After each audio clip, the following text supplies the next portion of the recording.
There we go. Now it's official. Now it's official. Now we're live. Now we're live. What's up, home service homies and business nerds? Let me I gotta get out to the feed here. Everybody's got to do me a favor. You have to. You all have to do this. Go Zig, I think you've probably already done this, but there's a lot of people that don't know that this podcast exists.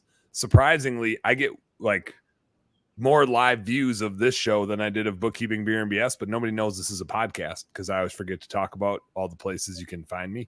So go get the podcast, you guys. Go do the podcast thing. Are you on Spotify and iTunes? I think I'm on all of them. Because I listen to it on Spotify. I know I'm on iTunes because I check it on iTunes, so it's out there. It's out in the world. So do me this favor while I'm yapping here about it. Share it on Facebook. Share it to your favorite home service group. Share it to your feed too if you like this sort of thing. Comment. The more you guys comment, I love it when you comment because it gives me some stuff to be BS about as a host. Makes my life a little easier. Thanks, Zig, for commenting on the radio show earlier. And the more you guys comment, the more it puts it in front of people on their feed and says like, hey, Dan's talking about some sweet shit. You should go check it out. So do me that favor. Throw some comments in. Share this to your feed or somebody else's feed. Just surprise somebody. Be like, boom. Share it to a group. Just shared it. And I do follow it on Spotify, but I don't know about iTunes. I don't ever listen to podcasts on there. That's all. I didn't even know there was another thing you could listen to on iTunes. That's all I do. That's all I know how to do on there. Well, Joe Rogan stopped streaming his podcast a couple of years ago on all platforms other than Spotify. So I had to switch to Spotify. Yep. Yeah. Good point. So go follow or do whatever you got to do to get the podcast. In large part because I've had a couple people want to sponsor the show. 2 of them I turned down. I don't want to sell stuff. Brought to you by Best Damn Bookkeeping, and it's brought to you by that because that's my fucking company. So I trust that company. You didn't turn them down? I didn't turn myself down. Like, it's brought to you by Best Damn Bookkeeping because it's brought to you by me, and that's me. And so therefore I can sponsor my show. So this is me. But I'm like weird about sponsors. I have one CRM that's maybe interested, and I've used their stuff and I like their stuff. So I would entertain having them as a sponsor. I had probably the biggest one out there reach out to me and want to sponsor. And I was just like, nah, dude, like, I don't really love what you guys do. Like, no, thanks for your money. Had a marketing company that wanted to sponsor too, but I've never used their stuff. And I'm just like, I just can't rep stuff that I've never used. I'm not for sale, man. Like that's a solid policy. We have the exact same policy with Times of Outdoors. When someone reaches out to us, we're like, and we haven't used their stuff. We'll be like, send it to us and we'll try it. Like we had a bow company send us a bunch of their broadheads. Yeah. And Nico shot a turkey with one. The turkey got away and it looked like he shot the arrow into a rock and it didn't hit any rocks. Yeah. So we were like, yeah, we're not gonna sell your stuff for you, man. No, it's not gonna go well. I mean, it gives you brand loyalty. People that follow the reason people want to sponsor you is because they expect your followers to buy their stuff. And if you just sell a bunch of bullshit, people are gonna catch on to that and be like, I'm not. Which I don't know how it happens so much in the podcasting world that. Yeah. So much shit is sold and it's bullshit. How is it making people money? Because people know that. Like you know when a company is just saying, hey. I think the only reason why is like when I listen to a podcast and it's clear like they're just taking money for running ads for somebody and it's not actually like shit they're passionate about. I just skip over all the ads, right? Like as a listener, right? I'm skipping over it. Whereas like if it's, if Ernie was on talking about tethered stuff, like I would listen to Ernie talk about tethered stuff, right? Or you guys talk about the tethered stuff you use. So it's like when you're listening to somebody that's actually giving real experiences and it doesn't feel like an ad, it feels a little bit different. When it's just like, hey, use this thing because they pay me money, that feels kind of shitty. Do you remember when, I don't know if you ever listened to Wired to Hunt podcast? Yeah, I haven't listened to it in a while, but I listened to it for a while previously. way back, like probably 8 years ago, when I first started listening to that show, he was sponsored by Sitka, and I thought the advertisement was genius. He had Sitka stories, and he would break for a commercial, and it would literally be another Sitka story, and it would be somebody telling a very brief hunting story, like maybe a minute long. And then they would, at the end of it, they would be like, I was wearing my Sitka Strata, whatever, 2.0 fancy coat that goes in your pocket or whatever. Yep. And I thought that was a cool way to sell stuff, because I listened to the ad because it was a story. Because it came with the story. Yeah. Hell yeah. Hell yeah. Joe Devino checking in. What's up, Joe? Said he just poured some single barrel. Time for some hockey and some happy hour. Nice. Oh boy. He did want to know, Zig, which broadheads. The new G5 Mega Meat broadheads are sick. I got a thought about that, Joe. I had an interesting. We're gonna deviate to some hunting really quick, because that's just what happens when Zig and I are on anyway. And if Joe's watching, then we're really gonna go hunting mode.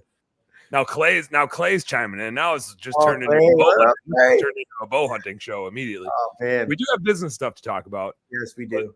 But we got to digress into some bow hunting stuff first. What you said it was a fixed blade though, right? Not a mechanical. He sent us multiple, and I don't remember if this was a fixed blade or a multiple mechanical. Wow, I couldn't think of the word. He gave us, I think we got 4 different kind of broadheads that they make, and I can't remember which the one. Nico was shooting this particular broadhead, and it resulted in him jumping out of the blind, waking me up from my nap, chasing the turkey down. Bastard. At one point, I had a shotgun barrel going right across my face, and my buddy going, "Don't move." The whole thing was a fiasco, all because this broadhead sucked. Yeah. I don't want to get the name wrong. It was like afflictors.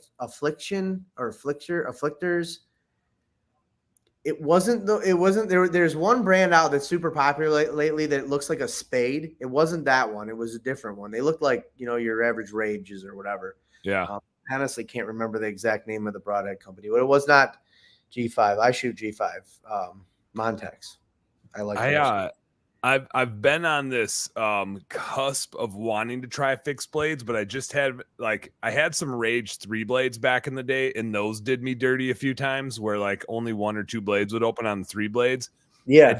I switched back to the 2 blades, had way less issues. The 2 blades would just open way more reliably, but still had some where it just didn't seem like it went exactly right.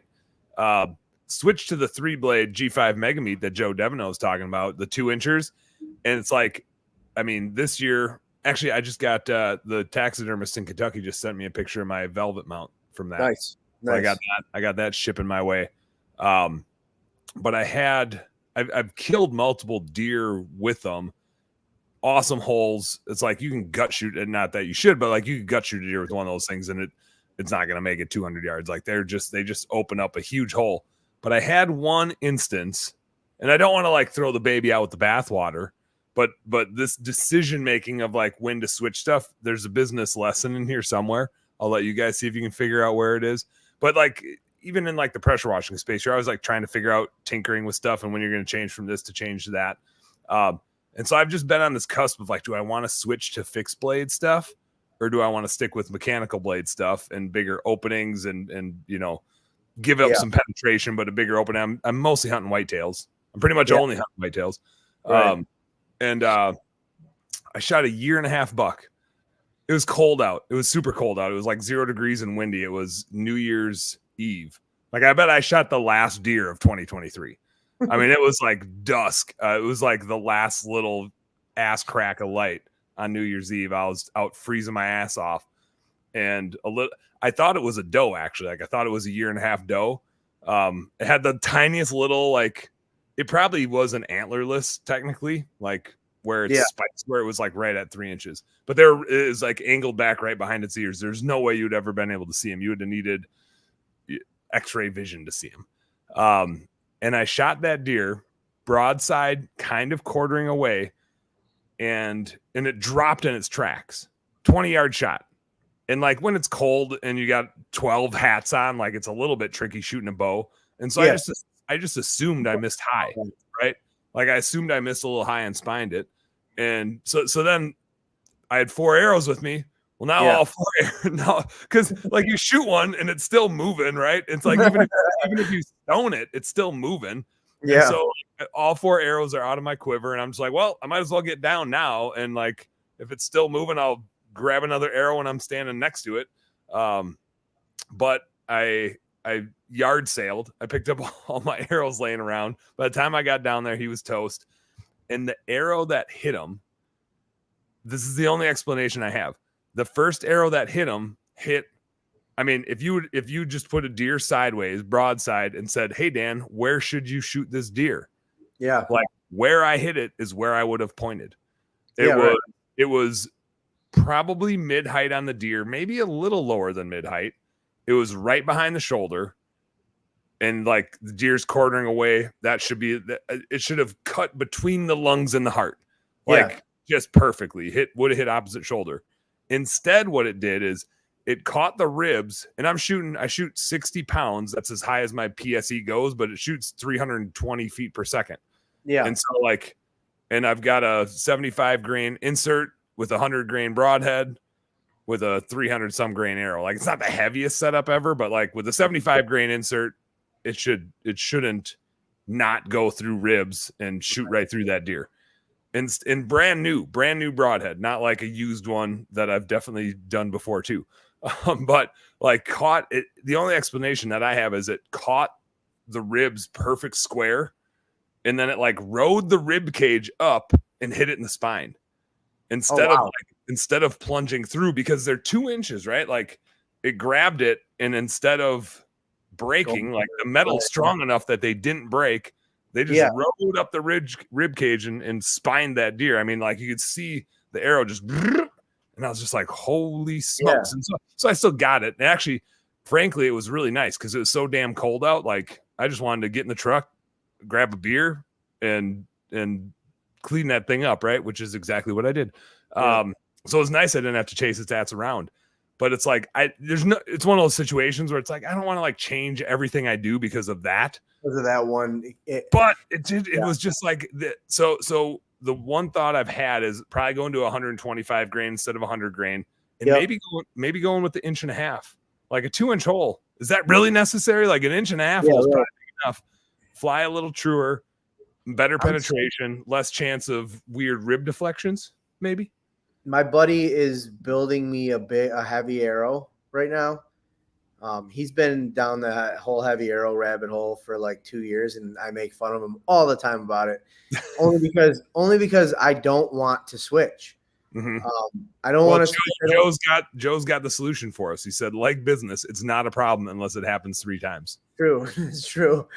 That's usually about what causes us to be like, God damn it! Like, and then just switch. I got to switch something. Yeah, and I've been shooting fixed broadheads for years, but he's all into this heavy arrow, and he's just constantly talking about it. So finally, he asked me, if I build you one and you like it, will you switch? For some reason, he's that committed. Oh yeah, he's got it all. He had me measure my. It's like my dad trying to like convince me to vote a certain way. Yeah, like, he's super into it, and so I'm waiting on that arrow so I can see if I'm going to switch to it this year. And I don't have space in my brain right now to learn and research the whole heavy arrow thing and build it. Yeah. And so I'm just like, he'll tell me stuff and I'm like, Steve, I don't care. Just dude, build it. And if I like shooting it's either going to fly great or I'm not going to like it. Yeah, I like maybe someday I'll go down the rabbit hole and like figure out why and all that other stuff. But right now I'm just in that mode. Like, I don't have the capacity. I have like so many other things going on right now that is not on my brain. Yeah. We did find out today that we did not draw Utah mule deer tags. So we are probably going to Nebraska for whitetail. There you go. I think. I don't know. And if we had to pick something for that week that we go on every year, and we're not able to get. We didn't win the lottery for that. I told you Ben drew the Arizona tag, right? So we're we're doing Arizona instead of Utah. So that'll that's- be interesting. Although he like just threw his back out, so I hope he's. Well, then maybe next year you guys we'll both get Utah. I'll go Utah. Well, maybe next year I pull Arizona because he and I have been putting in individually and then just saying like For it's elk? almost it's almost better if only one of us draws. Yeah. Like so that we can just both focus on getting that person in elk. Yeah. Like I don't know what we'd do if we got two people in elk. Like I think we're gonna need another freezer. Like there's not enough room in the back of his truck for two freezers. There's just enough room for one. Right. Yeah, I think that honestly that's probably a better way to do it. You're both hunting. You're hunting. You just aren't going to be pulling the trigger. Yep. Yeah, and then anytime there's a whole lot of work to do, I'll be like, "Well, it's your fucking bull, man." Yeah, right. No, you won't. Like I'm just a side hustle, man. I'm just here. I'm just I'm here to hold your bow while you get down there and flip that baby over. Well, we're never going to get out of business if we keep talking about hunting. You're right. And I do think you've got kind of a cool story with your progression through this year and starting to. I want to use the word scale because that's like the most just notable word that comes to mind. But sure. You're delegating. You're bringing on employees. You're not out in the field every day being the one on the truck. Does it feel like scaling or does it feel like delegating or does it feel like both? And now I'm probably front running. Give us just a little like background on what you were doing last year and what you're up to this year. So so last year was my first year with employees, and I had a guy working part-time for me. Well, three technically, 2 guys and 1 girl. And basically it was just they worked with me. You know, I would schedule when they wanted to work. I would schedule jobs that had multiple services involved so that they weren't standing around. It was like, a house wash with windows and made it speed up a lot. It sped up the process quite a bit, which was nice. And last year I had no thought in my brain that I was ever going to be like, yeah, I'll let them do this on their own. And then one of the guys that works at my firehouse, he started working with me and he picked it up really, really fast. I mean, you guys are professional water sprayers. So I feel like you guys should have that skill set pretty built. Yeah, and for some reason, Tom picked it up. Everything that I was showing him, I showed it to him one time, and he was like, "Got it." And so then I was like, "Well, maybe I could have him." And last year, I never let him do anything by himself. The one guy went and did one house wash last year by himself, and it was right down the street from my house. But then this year, going into this year, I kind of just honestly, a lot of the stuff that the fishing trip, I hate to keep beating that dead horse, but it really stuff that we were just conversations that we had, just kind of unlocked little things in my brain to just do it. You got to just do it. So I started this year right off the bat with another new guy. And what I was doing in the first couple of weeks of the season, I would follow them to the job, and then I was helping train the new set up stuff and get them going. Set it up, get them going, make sure Tom remembered stuff because we were shut down all winter. So and then got Steve, training him. So Tom wasn't the only one doing it. And then I did that for a little while, and then I would go pass out flyers or whatever, and then that slowly morphed into a couple weeks into that. I realized that Steve and then Casey came back and she's doing good and Steve's doing pretty good. And I'm like, I don't really need to be here anymore for them. They got this. Mm-hmm. So I was scheduling jobs for them. And then I would because I wasn't committed to it yet. What I was doing is when I had a day where I knew they were good on their own, I was pulling jobs that I had scheduled further out. Yeah. And I was calling them, hey, we can do it today. And then I was taking my trailer and I would go do the jobs. And that's pretty much what I've been doing since, scheduling them out to go by themselves. And then I go and do the same amount of jobs, basically, that they're doing. So which really bumped the income up really. This April was your capacity to produce just skyrockets all of a sudden. And you're like, oh, I can unleash some marketing stuff because we can actually go do these jobs. Yeah. And I like I had the best April I've ever had by far, best month I've ever had by far. And then May is like almost right there too. They're part-time, they're firemen, they have full-time jobs. So I work around their schedule. And then they also like firemen also don't want to work every single day because we have such a sweet schedule. So like I have to contend with like, got to protect it a little bit. Yeah, and like Tom goes on vacations a lot, so like next week he's gone all week, so I can't schedule jobs that he's capable of doing. But I'm finding now that like last week I wanted to go turkey hunting with Ernie. He's our sponsor for Times Up Outdoors. We take his kid out every year, and he was coming in. Nico was kind of on his own for 3 days with him. I didn't want to leave Nico high and dry, and I got and Ernie's the shit. You'd be like, I want to go turkey hunting with Ernie. Selfishly. Oh, yeah, exactly. Yes. Yeah, and I didn't want to miss out on it. So I doubled up. I got all the jobs that were scheduled for Friday done, you know, like throughout the week. I would just add a job to the day. And then I had one guy that wouldn't like rudely would not let me reschedule him. Like he was a jerk on the phone. I was like, you know, I gave him some bullshit. We've got to reschedule you. And he was like, nope, I want my same day. I'm like, fuck. So Casey damn it, called my bluff. Yeah. So Casey's never done anything by herself. So I was just like, she can do it. I know she knows how to do it. So I just sent her out. And she did it on her own. And the guy actually booked more work and then called me and was like, make sure you send Casey. So I was like, Casey, what'd you do? Yeah, what's going on over there? So much. Yeah. So that went well, and I got to go turkey hunting with our sponsor and with her, hang out with Ernie and fulfill that responsibility. And then this week we're doing a big apartment complex. Tomorrow I got another new guy starting tomorrow, another fireman. So he's coming in the morning, and then they're going to go. Steve's going to actually take him out and train him.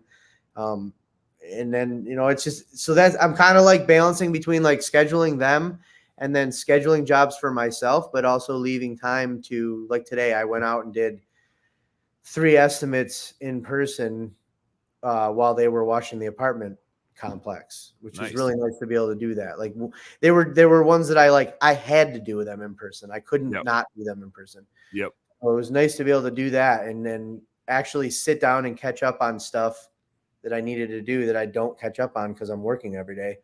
Yep. Yep. So it's increased the capacity and it's increased the revenue. It is interesting seeing that money going to them that I used to pay myself. So I'm trying to figure out that side of it, because for a while it was like, I'm not making any money. Yeah, there's like a critical mass point that you need to hit, because otherwise it's just all the money that it brings in pays for the infrastructure and the system that you have in the market. It felt like that for a good minute. And I did spend quite a bit of money on marketing. Like the weekend we were fishing, I was spending money on marketing because I was listening to things, and I would be like, get on my computer. Let's try that. Let's do some of that. Oh, you use these? Rob, look at this. Is this design okay? $1,500 on signs and like all that shit. So I had to pay all that back. Yeah.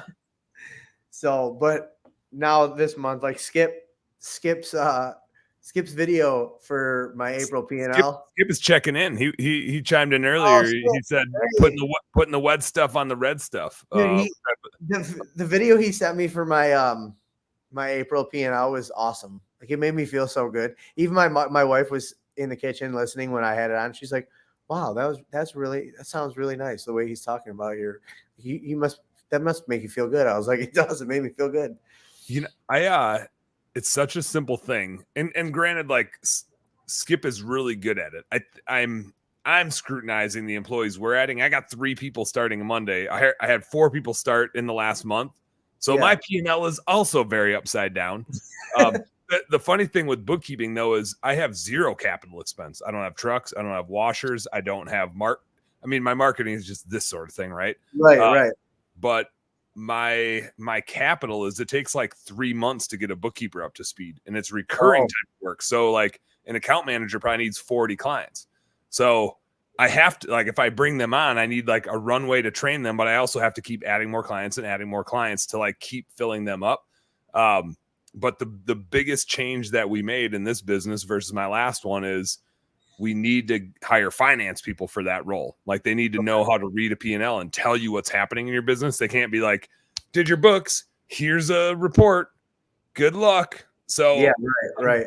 And Skip obviously like knows that well. He's done this stuff for a while, so it's super cool that he it was awesome having that to listen to and go through. It was I love it so far.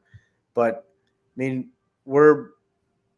the other thing I'm navigating too is last year I paid my employees cash under the table. Can I say that? The IRS. Sure. I'm pretty sure they're overlooking this podcast. Yeah.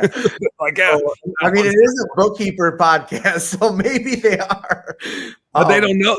They just know that it's Home Service Happy Hour. They don't know that it's brought to you by I was just joking anyways. But this year, IRS. I was just joking. So this year I have them. I wanted to have workers' comp insurance because that's not smart not to have it. Because I mean, I fell off a roof last year. I burned my eyeball like with 6% chlorine and had to wear an eye patch for a month. And like, if any of those things happen to them, I'm screwed. You know, they fall off a roof and are paralyzed. I'm done. You're out of business and then some. Yeah, and then some. And my life is over because I had this business. And so I got workers' comp on them, which means you have to have them on payroll, from what I understood. And because that's how they go. That's how they calculate it.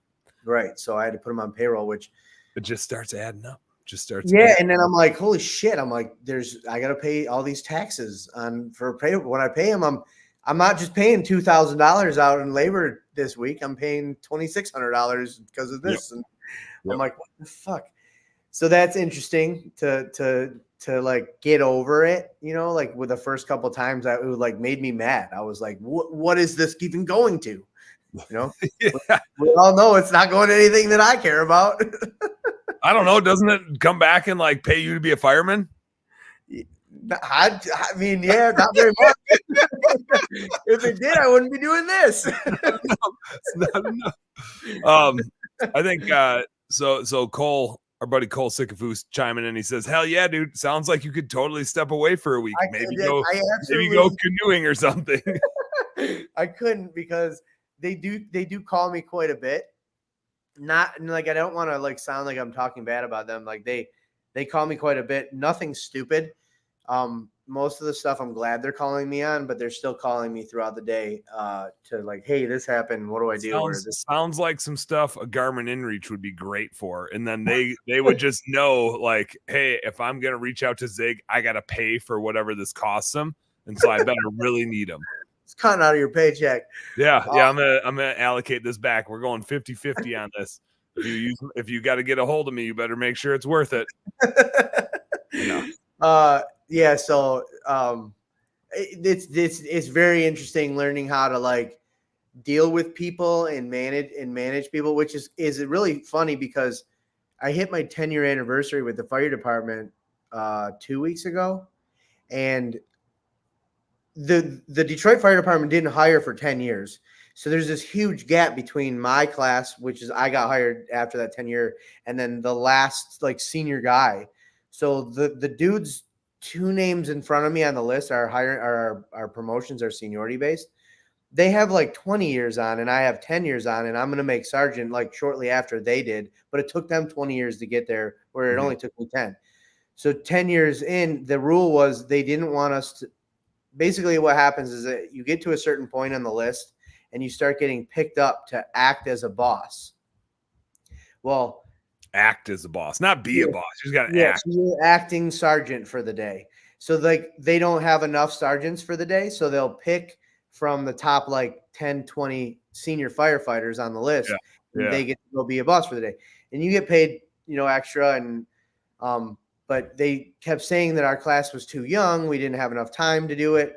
So they made a rule, 10 years, that you can't act unless you have 10 years on.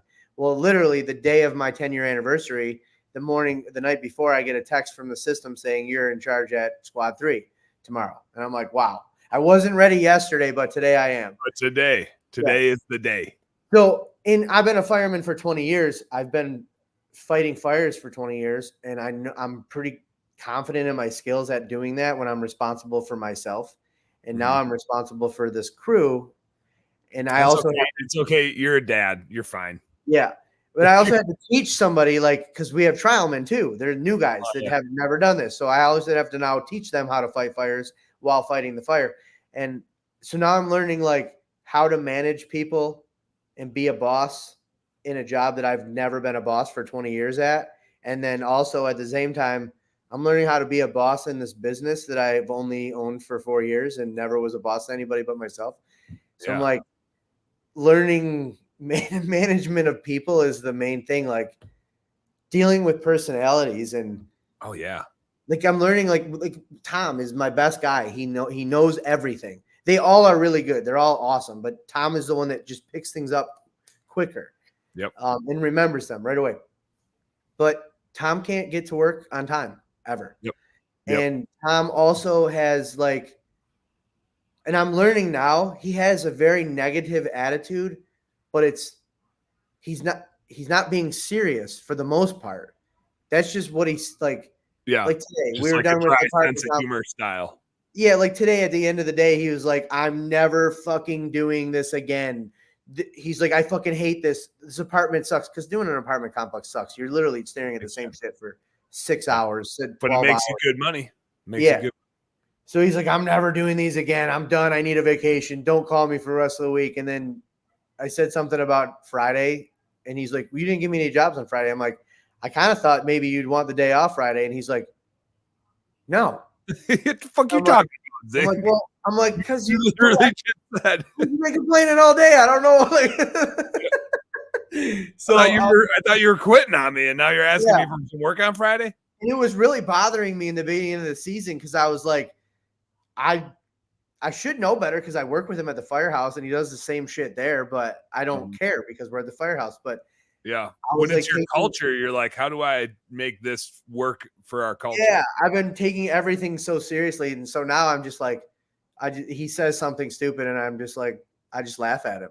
I'm just like, or I'm like, well, think of all the money you're making, because I'm paying him way too much, probably. Speaking of pay, Joe Devino hit this. I got two Joe comments here quick. When we were talking about hunting stuff, he said, that's me. Headed to Pennsylvania turkey hunting next week. Tarpon fishing Florida last week. Art of delegation and pricing. Joe's got it figured out, man. I said earlier on my radio show today, Joe fishes as much as I want to fish. I don't fish enough. I don't fish as much as I want to fish, and I want to fish a lot. And Joe fishes as much as I want to, and that's saying something. He's got that figured out. He also said P for P, pay for performance. Switch to it. Love it. And like anybody that's listening, if you're catching this now, if you're catching this on the podcast, if you haven't figured out, I said this on the radio show earlier today too. I was more of a dick about it then. I'll be nicer about it now. But if you don't pay some sort of commission style pay per performance pay, no, I'm gonna be a dick about it again. You're just a fucking idiot. Like I agree. It works. It works so well. It aligns the incentive for that employee to get the right behaviors, right? They're incentivized to work hard and be productive instead of incentivized to make a job take longer. Right? Like you got to hire for quality. You got to hire people that give a shit about their work. That's table stakes. You're not going to pay somebody more or less to do quality work. Like people either have that or they don't. But productivity, not that you need to necessarily incentivize them. Maybe that's the right word or the wrong word, but you need to reward them. They need to have the upside. Like them having the upside is super beneficial, because then when you write somebody a huge paycheck, I was talking to Skip about this earlier, because he got a huge, he's a contractor for me, and he's basically on pay for performance. He gets a salary every week, but then at the end of the month, I do a true up to give him his percentage for the month. Dude got a really nice fat check at the end of last month. And it's like, my reaction is not, oh shit, I owe Skip a lot of money. My reaction is, fuck yeah, Skip got a huge bonus. Let's do that again next month. Like, you made money too. We're all winning at the same time. And it's so valuable to win together. And if you lose together, that's valuable too. Like you got to go through hard stuff together too. But man, it just works so well. I did. So last year I did I'm paying them different this year, but last year I was doing 20% of the job went to labor on the truck. So like if you had 2 people on the truck, you split it 2 ways, 10% and 10%. And usually it was me on the truck. So this year I'm using bonus up, and I haven't rolled it out to them yet. Like they can't see it yet. Because I haven't figured out if I really love the way it's structured yet. But like it is a scoreboard type of thing. Yeah. And also we have to log into like 3 different apps at the fire department and constantly check things and approve our time cards and all this stuff, and they hate it. So I don't think that they're gonna love it anyways. But I like using it because it makes it easier for me to calculate the bonuses. So I like using it. I just don't know how to. I don't know if I have the right, because there's different ways you can structure the pay in there. And I don't know if I've dialed it in yet. But yeah, it's like trying to figure out how and what to share with employees is tricky. Yes. Like you want to, but you want to be thoughtful about it and not open up Pandora's box of questions. Too much too soon. They have I pay them $25 an hour, and I don't know if that's too much or too little. I'm contending with overtime days at the firehouse. They can work overtime almost as much as they want. It's slowed down a little bit, but I'm contending with that. Like work for me instead of going and working for overtime. Yep. So I feel like I need to pay them a little bit more than normal. Because a lot of people are like, they pay $20 an hour. And I was like, well, I'll give them an extra $5 because it's worth it to me if they're going to do good work, and I can step away from that side of the business and do other things to grow the business, or even just go out and watch stuff on my own.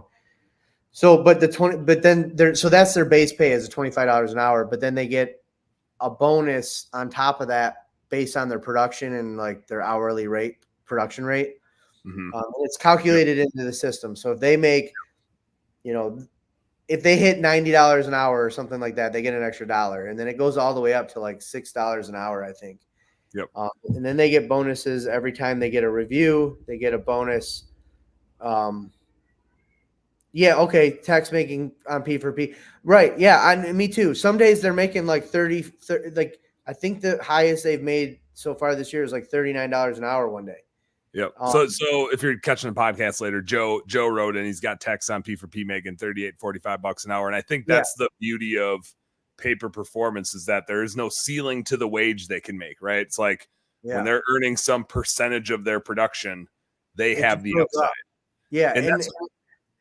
And then it encourages them to upsell things, because I also give them a percentage of that upsell if they do it themselves. And then that upsell also brings that ticket up. And usually the upsells aren't going to cause them to be there for that much longer. So then that production rate goes up, and they automatically are getting a way bigger bonus. So I worry a lot about it's one of a cause for anxiety for me is, am I providing a job that makes them happy? Am I providing them with enough money to make them happy, especially now with the taxes taken out, whereas last year they weren't having taxes taken out. So I'm like, how much are they actually even bringing home? And Casey yesterday at the firehouse was talking, and she's like, well, for what it's worth, our paychecks have seemed really good, and I'm really happy, and I think everybody else is too with what we're making. And I was like, actually, that's worth a lot for you to say that to me and me to hear it, because justification of your logic. Yep. I have anxiety about whether or not I paid you this month. And if you have to do, if one of your jobs is like really shitty, I'm like, I feel bad. I feel like I need to pay you more today because you had to deal with bullshit. Turned into a shit show. Yeah. I will say, and this is just like a lesson I've learned over time from all the businesses that I've been a part of, which is the pay is important, but what's important about it isn't the amount of it, it's the fairness of it. As long as you don't what can be super detrimental, and this is where hourly sucks and paper performance is awesome. It's super detrimental if you just look at the person working alongside of you and they're working half as hard of you and making just as much, if not more. Like you cannot have that situation, especially when it's handsy work, right?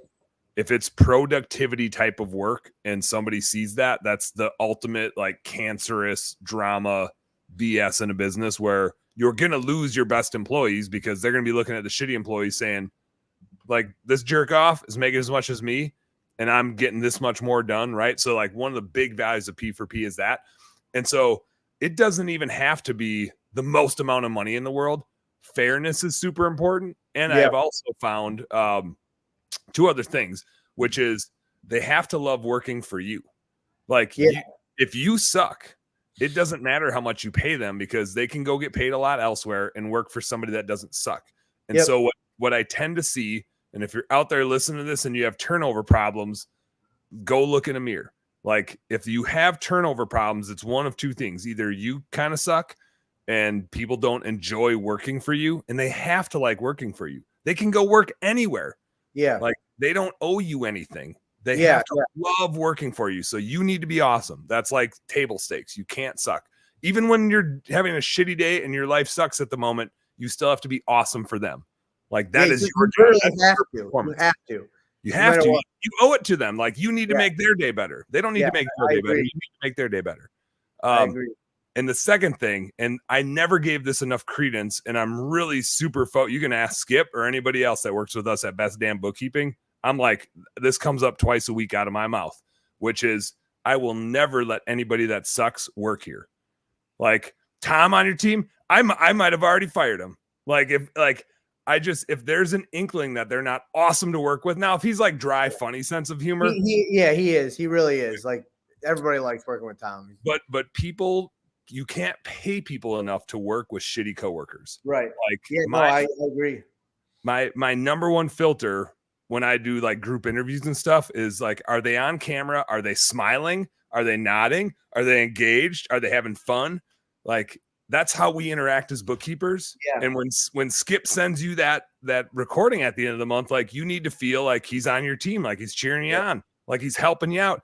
You can't be like sitting there smug, being an asshole. Like you got to have a good personality and got to be fun to work with. And so that is besides the pay, if you can find people that like making sure that their coworkers are awesome, they won't leave. Again, like as long as the pay is fair, it doesn't even have to be the most, but if you're fun to work with and their coworkers are fun to work with, they're not going anywhere. Yeah. Because and that's, I'm glad that I have that like empathy about me that I have the ability to have that anxiety. Like I don't want the anxiety, but I also am glad that I have it because it forces me to make sure that I am doing those things. And like, and I try to ask them, like, is there, something that I could be doing better at? Like little shit, like we set up a corner in my garage. Like it has a coffee maker, a fridge with Gatorades and all kinds of other bullshit and snacks and stuff. And and then there's a drawer. They can leave their shirts here, and Amanda washes them, so they have fresh. They don't have to do the laundry. Laundry, all right. Which you is don't, you don't wash them. You make Amanda wash them for them. I don't make Amanda do anything. She just does it. But she'll throw. It's just a couple extra shirts thrown in the washer and shit like that, and like just trying to make the job fun, and just not. I don't want to convince anybody to do something that I wouldn't want to do. Like I don't want to. Like I would never start a pooper scooper company because I would never want to fucking have a job cleaning up dog shit. So I don't know how the hell I could ask. Yeah, it's hard to ask somebody to go do that. How could I ask somebody to go do it if I wouldn't do it? Yep. I don't mind power washing at all. I actually enjoy it. So I don't mind asking. I know not everybody's going to feel that way, but I don't mind asking you to do it if I'm cool with doing it. I mean, you are a professional water sprayer. I am professional. So I mean, like you're just that. Well, it's funny too because it correlates for me. Like the other day, I was in charge. A lot of times, I'm in charge at a different firehouse. So like I went to another house and I didn't even know the guys. I knew one of them, but I'd never worked with these guys, and we had a shitty day. Like they sent us down. Our rig was broke down. We had to change our rigs out 3 times, which means you got to literally take every piece of equipment off your fire truck engine and move it to another fire engine. We did it 3 times. We were at the shop for like 5 or 6 hours. It was a shitty day. And then at the end of it, when we finally got a rig that worked, the station I was at is close to downtown. I was like, hey, I'm like, let's go get Slurpees. So we went downtown and I bought everybody Slurpees. And it sounds stupid, but like I remember my bosses doing that for me, and I was like, fuck yeah, boss bought us Slurpees or ice cream or whatever. It's the stupidest things. It made everybody's mood was so good. We were all in a great mood. A bunch of kids eating nobody had any Slurpees outside of a gas station. Yeah, we were like, yes, this is awesome. And just stupid shit like that. Like today I bought the guys subs. I brought Jersey Mike's and why not Firehouse subs? I feel like you're cheating on sub places. We don't have one anywhere near us, like close enough. And honestly, Jersey Mike's is better. Jersey Mike's is pretty damn good. It's so good. I gotta hit some comments on here, but I also want to say, if you're just tuning in, and this is your first time checking out Home Service Happy Hour, brought to you by Best Damn Bookkeeping, because I don't have any sponsors, but that's my company, and I'm bringing you this right now, so it's brought to you by that. Go check out the podcast. Go on Apple, whatever Google is. Go on Spotify. We're on the Spotify. Go click the button for the podcast. So if you don't catch it live, you can catch it later for the next time that we do one of these, which is every damn Wednesday night. I got to hit this zig. Teresa McConnell says, "What's up, Dan Plata?" Skip also handles her stuff. So she gets her dose of Skip, and then Skip had said, "Shh, my wife is listening." So sorry I let the cat out of the bag there about a nice bonus check for you. Teresa did say he needs a lot of money for dealing with me. Not true, Teresa. Teresa's I'm gonna say this right to you right now, Zig. Teresa's my favorite client. No offense. If you met her, you'd be like, yeah, hell yeah. I get it. Hell yeah. Just shit. Joe Devino says go read Mike Andy's book. Pretty good. Which one? Pretty good. I don't know. Just book. How many does he have? I don't know. Teresa chiming in here says her techs, and she's in the maid service space. Her techs are making 24 to 26 plus tips. That's crazy in the maid service space. Like in the maids, and she's doing pay per performance. In the maid service space, you get people paying like $12 to $15 an hour. Oh wow. I mean, like that's normal. And Teresa's tech I feel like Oklahoma. She's in Oklahoma, and they're making 24 to 26. But it's not like she's out in California. Her tips I feel like my wage is maybe a little bit higher than most people around this area would pay. But also, like I said, I enjoy the whole, like, so far having only firemen work for me has been working out pretty well. What did Skip say about your cogs last month? Are your cogs in line? Are your cogs doing? Yeah, I believe he said they were pretty good. We did really good last month. I mean, if your cogs are good, then you're doing with like the dollar amount you pay your employees is irrelevant as long as your cogs percentage is good, right? Like the business model's intact as long as they're getting their fair percentage. Right. And the better you do, to what Joe said earlier, the better you do, the more you can raise your prices, the more they get to win too. That's the beauty of paper. That's another beautiful thing about paper performance is when you raise your prices, everybody gets a raise. It's true. Cole backed me up on this one. One mediocre employee will bring down the whole team. And it's just, and one employee with a bad attitude. I had one of our core values was based on Tony. I've told the story of Tony 1,000 times on these podcasts. I'm walking around the corner to get water. I can hear you. Do it up. Tony he showed up early every day. He was really good at his work. Like did good production rate, did good work, cleaned the stuff well.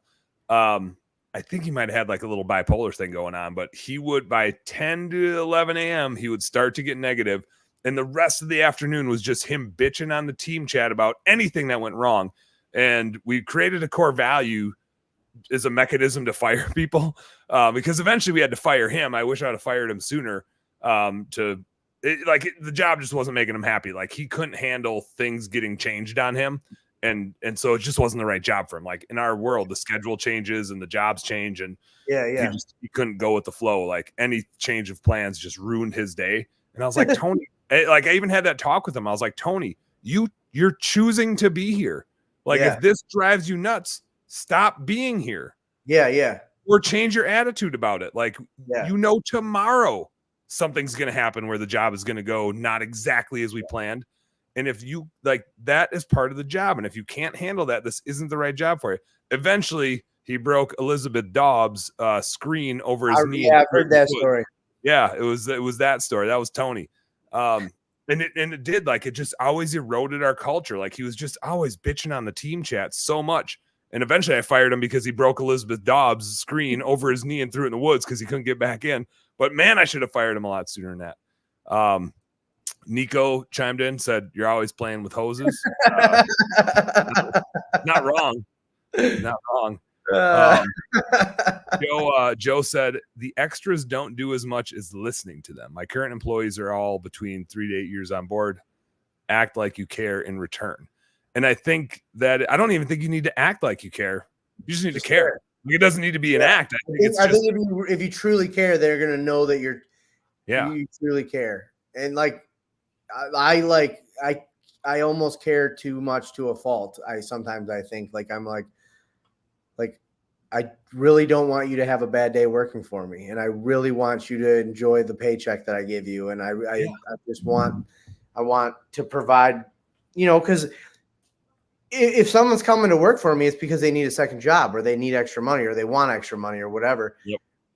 I want to be able to provide something that is cool. Like, nobody wants to work something because they have to and they hate it. I never did. And if I hated something, I wouldn't work there for very long.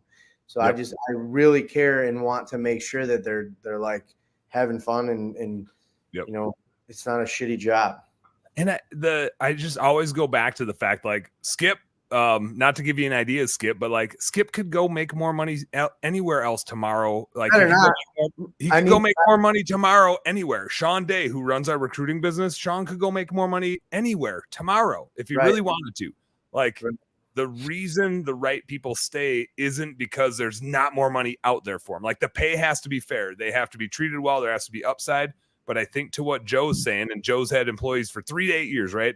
Joe's got something figured out, which is they just need to know that you've got their back no matter what, and that you're there for them. And and to Joe's point, that you're listening, that you're building a business and giving them like some say in it, right? That they get to craft and it gets to be like a thing that they can be proud of too.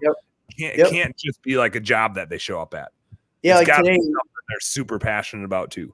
Today we had 5 buildings left to wash on this project that we're on, and I told them, I'm like, they were like, "Well, how do you want us to start?" And I'm like, "Well, honestly, what do you think is going to be the best?" Because what I had in my head and what they had in their head were different things, and I realized that like it didn't matter either way, whether they did it the way I told them to do it or they did it the way they wanted to do it. It was going to get done in the same amount of time. One might have been quicker than the other, but I didn't know if my idea was going to be quicker than the other way. So I just told them, I'm like, you guys decide how you want to tackle these are the buildings. How do you want to do it? And then they came up with a plan. And Tom, with his comments, he said, he said something like, "How do you want me to do it?" And I go, "Well, what do you want to do?" And he goes, "I want to go home." I'm like, let me rephrase it. I go, "How do you want to wash these buildings?" And he goes, "I don't want to wash these buildings." And I said, let me rephrase it.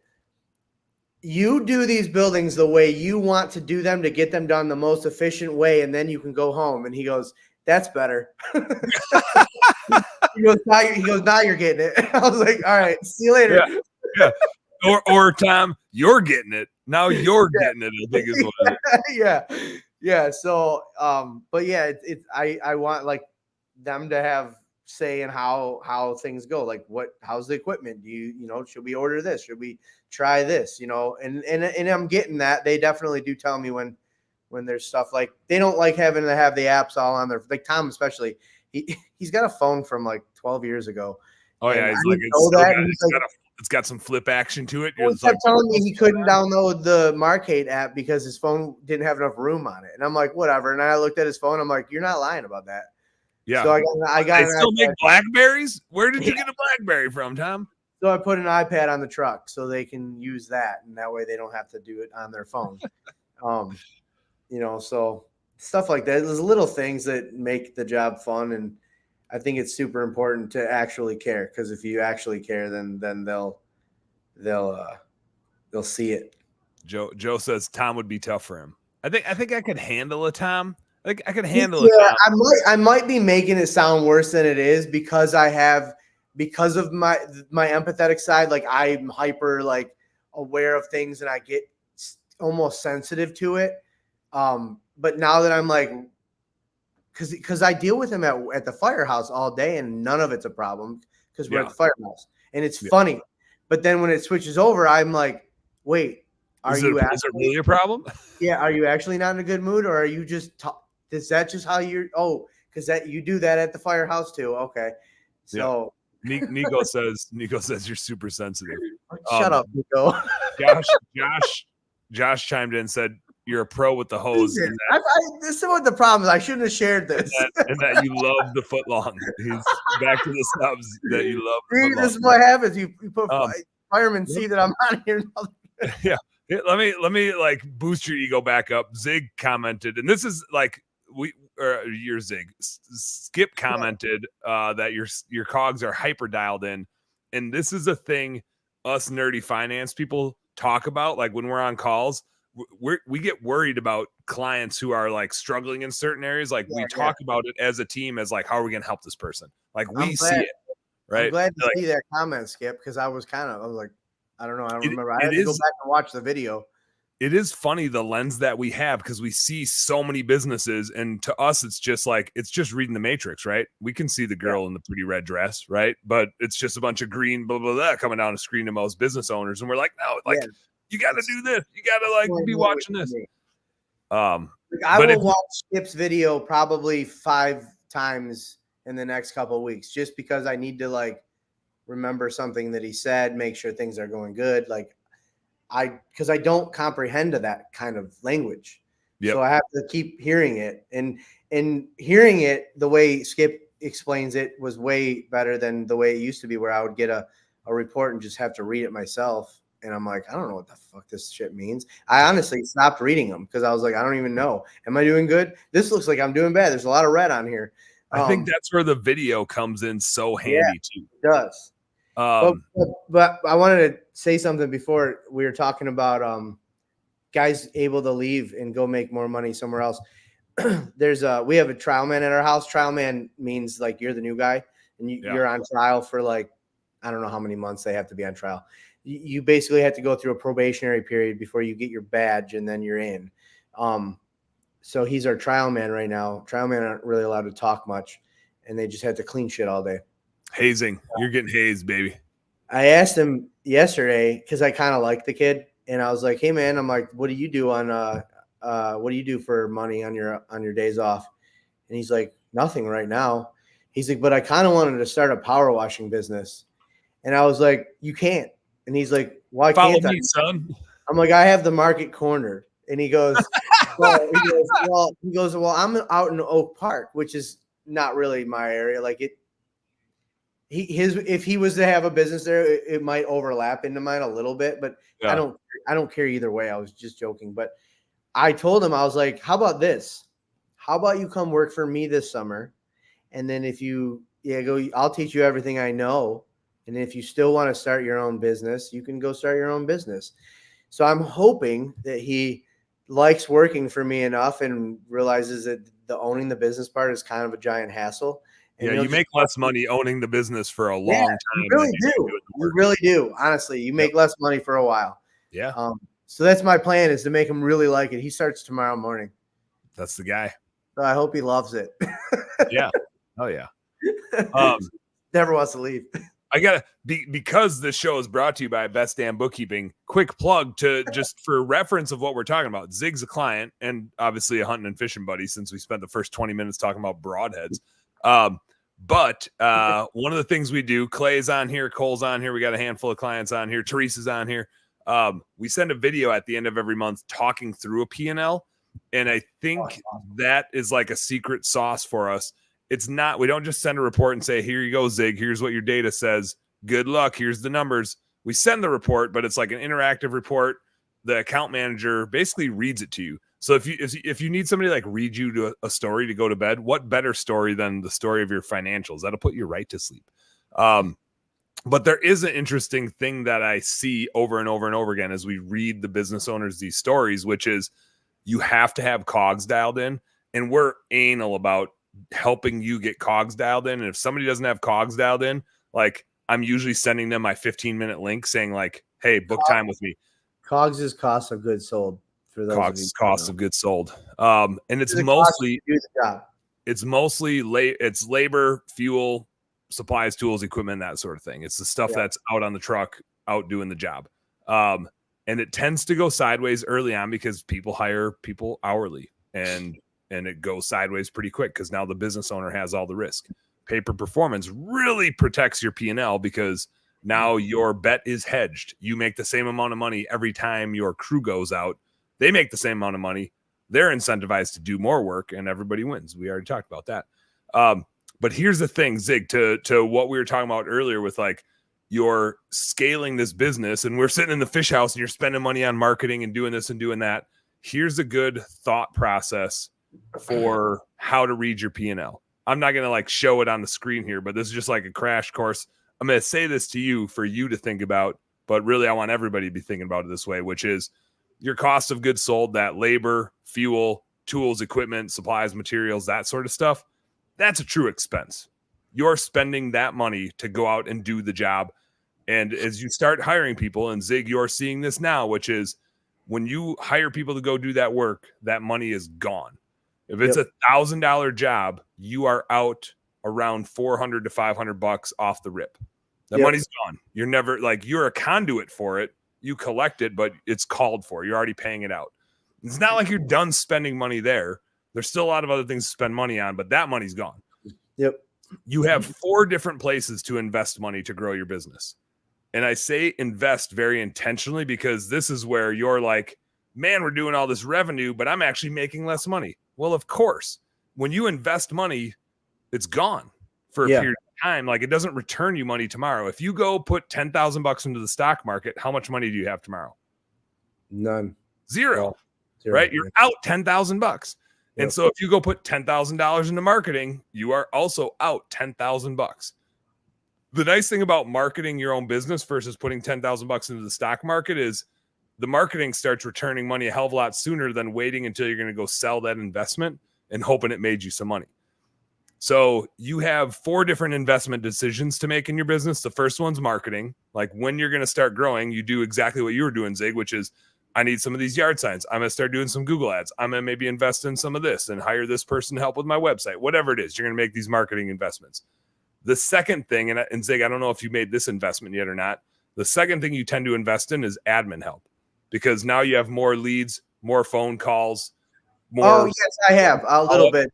I'm using Jill's office. Exactly. Jill's office, and then probably a VA at some point to just help you with administrative stuff. I have a VA in Best Damn Bookkeeping already. Like, plan on getting one of those at some point. Yep. At some point, like if you have a physical location, you tend to hire an office manager, so you have somebody like physically there to help handle the inflows. So you have that administrative investment. The more administrative people you have, the more fixed overhead stuff you have. Your insurance is usually bigger. You usually rent a location. You've got more software and stuff to support them all. So you get these like what I call fixed overhead, which is like investing in this shitty infrastructure that you can't pass along and is just dead weight. That really sucks, but it's a true cost of scaling and you're trying to like decide when to make that investment. The last one is variable overhead. It's all reactive or opportunistic decisions. It's recruiting, it's employee engagement when you take them out for lunch or do cool stuff like that, events. It's repairs and maintenance because sometimes you can fix a broken piece of equipment with duct tape, and then the next time you wrench on it, and then the next time you take it into the shop. And so it's variable in that the decision you make keeps changing. It's not like your insurance bill that you just keep paying. So all of those things, back to these are investments. And sorry for being like boring and teaching finance stuff here. No. But when you look at your P&L, if your cost of goods sold is red, like let's fucking talk about it. We got to solve that. Like that's a problem if you go out to do work and you don't clear enough money of gross margin to reinvest in the business. If the other 4 things I just mentioned, your marketing, your admin, your fixed, or your variable are in the red, it's not the end of the world. It just means you just made some investments and they haven't paid off yet. Now, if they continually stay in the red and they never pay off, then they're probably shitty investments. if you invest in bookkeeping, and I love to say this on the demo, because it gives people like peace of mind that we're not going to fuck them over and do a shitty job. It's like, if you hire us to do your bookkeeping and we don't make you more money, fucking fire us. Yeah. We are a shitty investment. We have to make you more money. We have to help you understand the stuff. Yep. And your bookkeeper isn't your accountant. They're not doing your taxes. They're a finance person. They're supposed to help you make more money. And if you can't look at our service and say, this is helping me grow my business and be more profitable, then fire us. We're a shitty investment, right? Dude, I do like weird shit now too, where I'm like, because I have you guys, so I have my monthly P&L. I can see that. And then like I have a spreadsheet in my computer where almost every single day I go into it and I have in there a column for what I spent that day, and then a column for what I made that day. And then at the end of the week, how much I paid out to the employees, just so I can see, like, I don't know why I want to know every single day. Did I make money today or did I not make money today?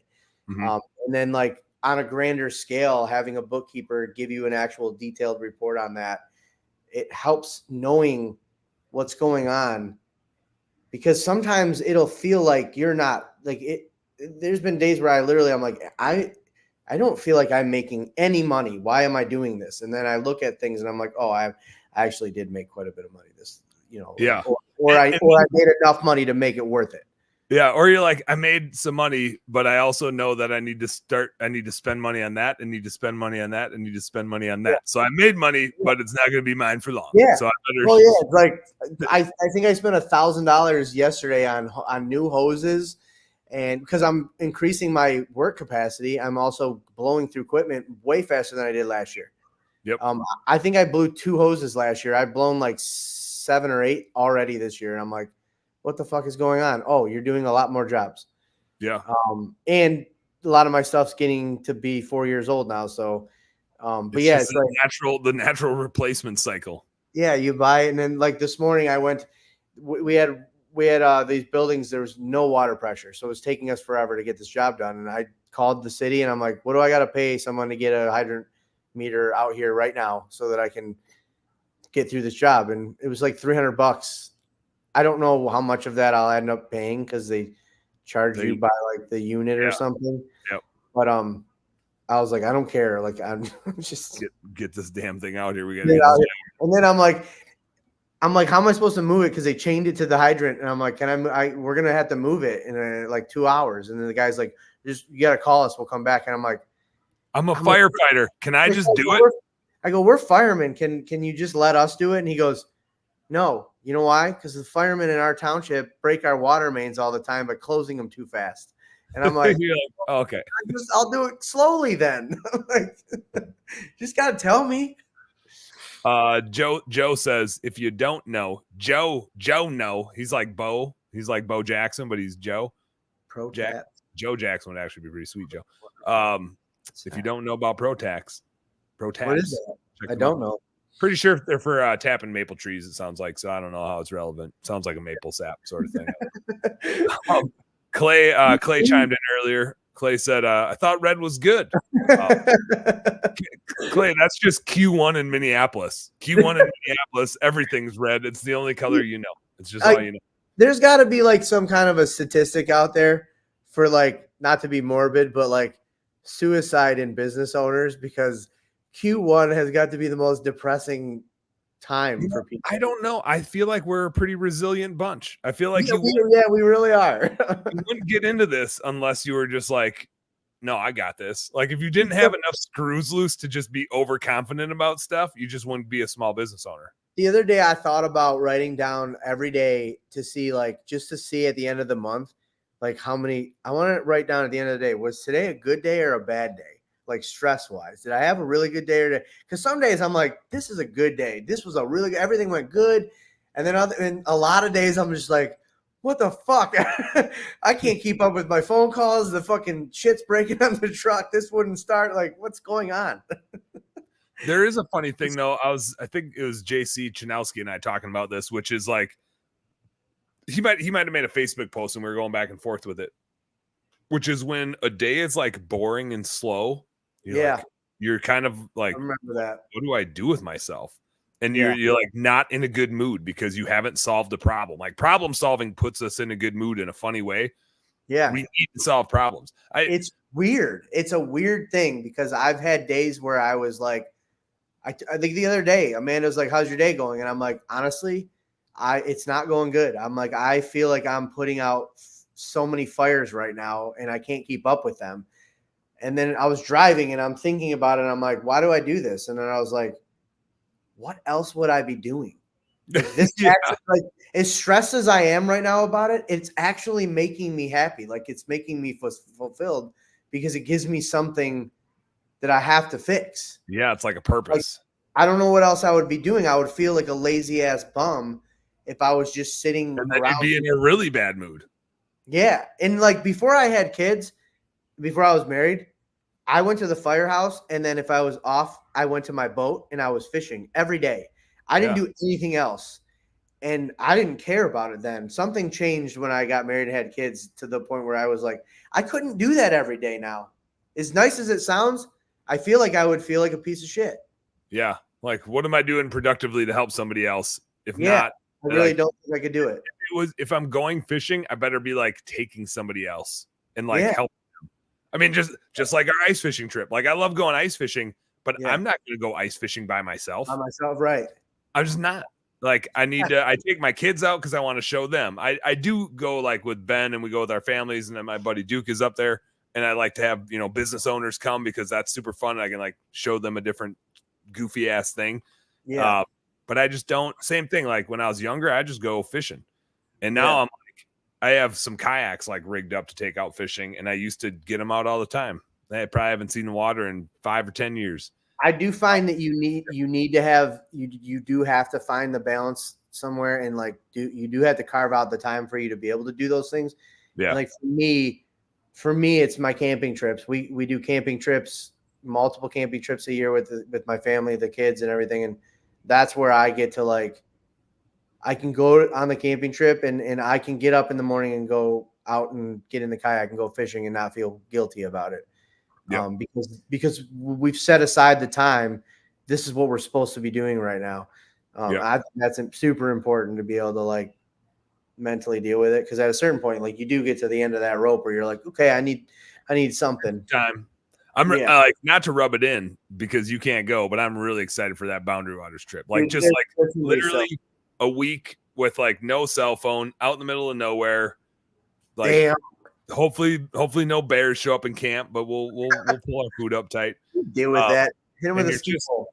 You're just well, I mean, they're black bears. They're not even grizzly bears, right? So it's like just go boo and then probably run away. Although they're also gonna be like, we smell the food that you guys have. We ain't going far. We smell those fish fries. Give me that. Give me that. Josh said this actually is the first finance lesson that makes sense to my finance rant earlier. Josh, Dan's the man with the finances. Clay says it ain't called best damn bookkeeping for nothing. Got that right.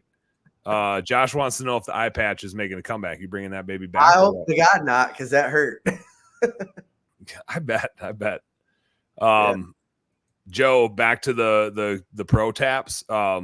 Says here's the other thing. He said hook into water before the property at main line. Special fittings.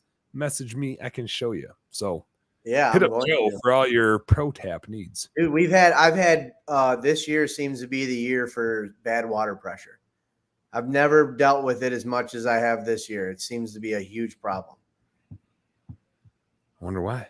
Yeah, it's weird. It's weird. And also people not still in May not having their water turned on when we show up. Yeah, which it's been like a plenty warm spring. Oh my gosh, I've gone in so many basements this year to turn on people's water because they don't know how to do it. Yeah. I'm like, well, let me just come in and do that for you. We got a special guest appearance coming in here. Classic special guest appearance. Joe says he's taking along with Rob for the next ice fishing. Fuck that, Joe. What do you need Rob for? You can just come. You don't need Rob. Who says Rob's getting invited again? Right? What if we don't even invite Rob?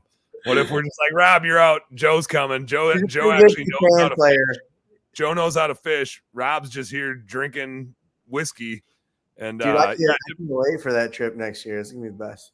That was honestly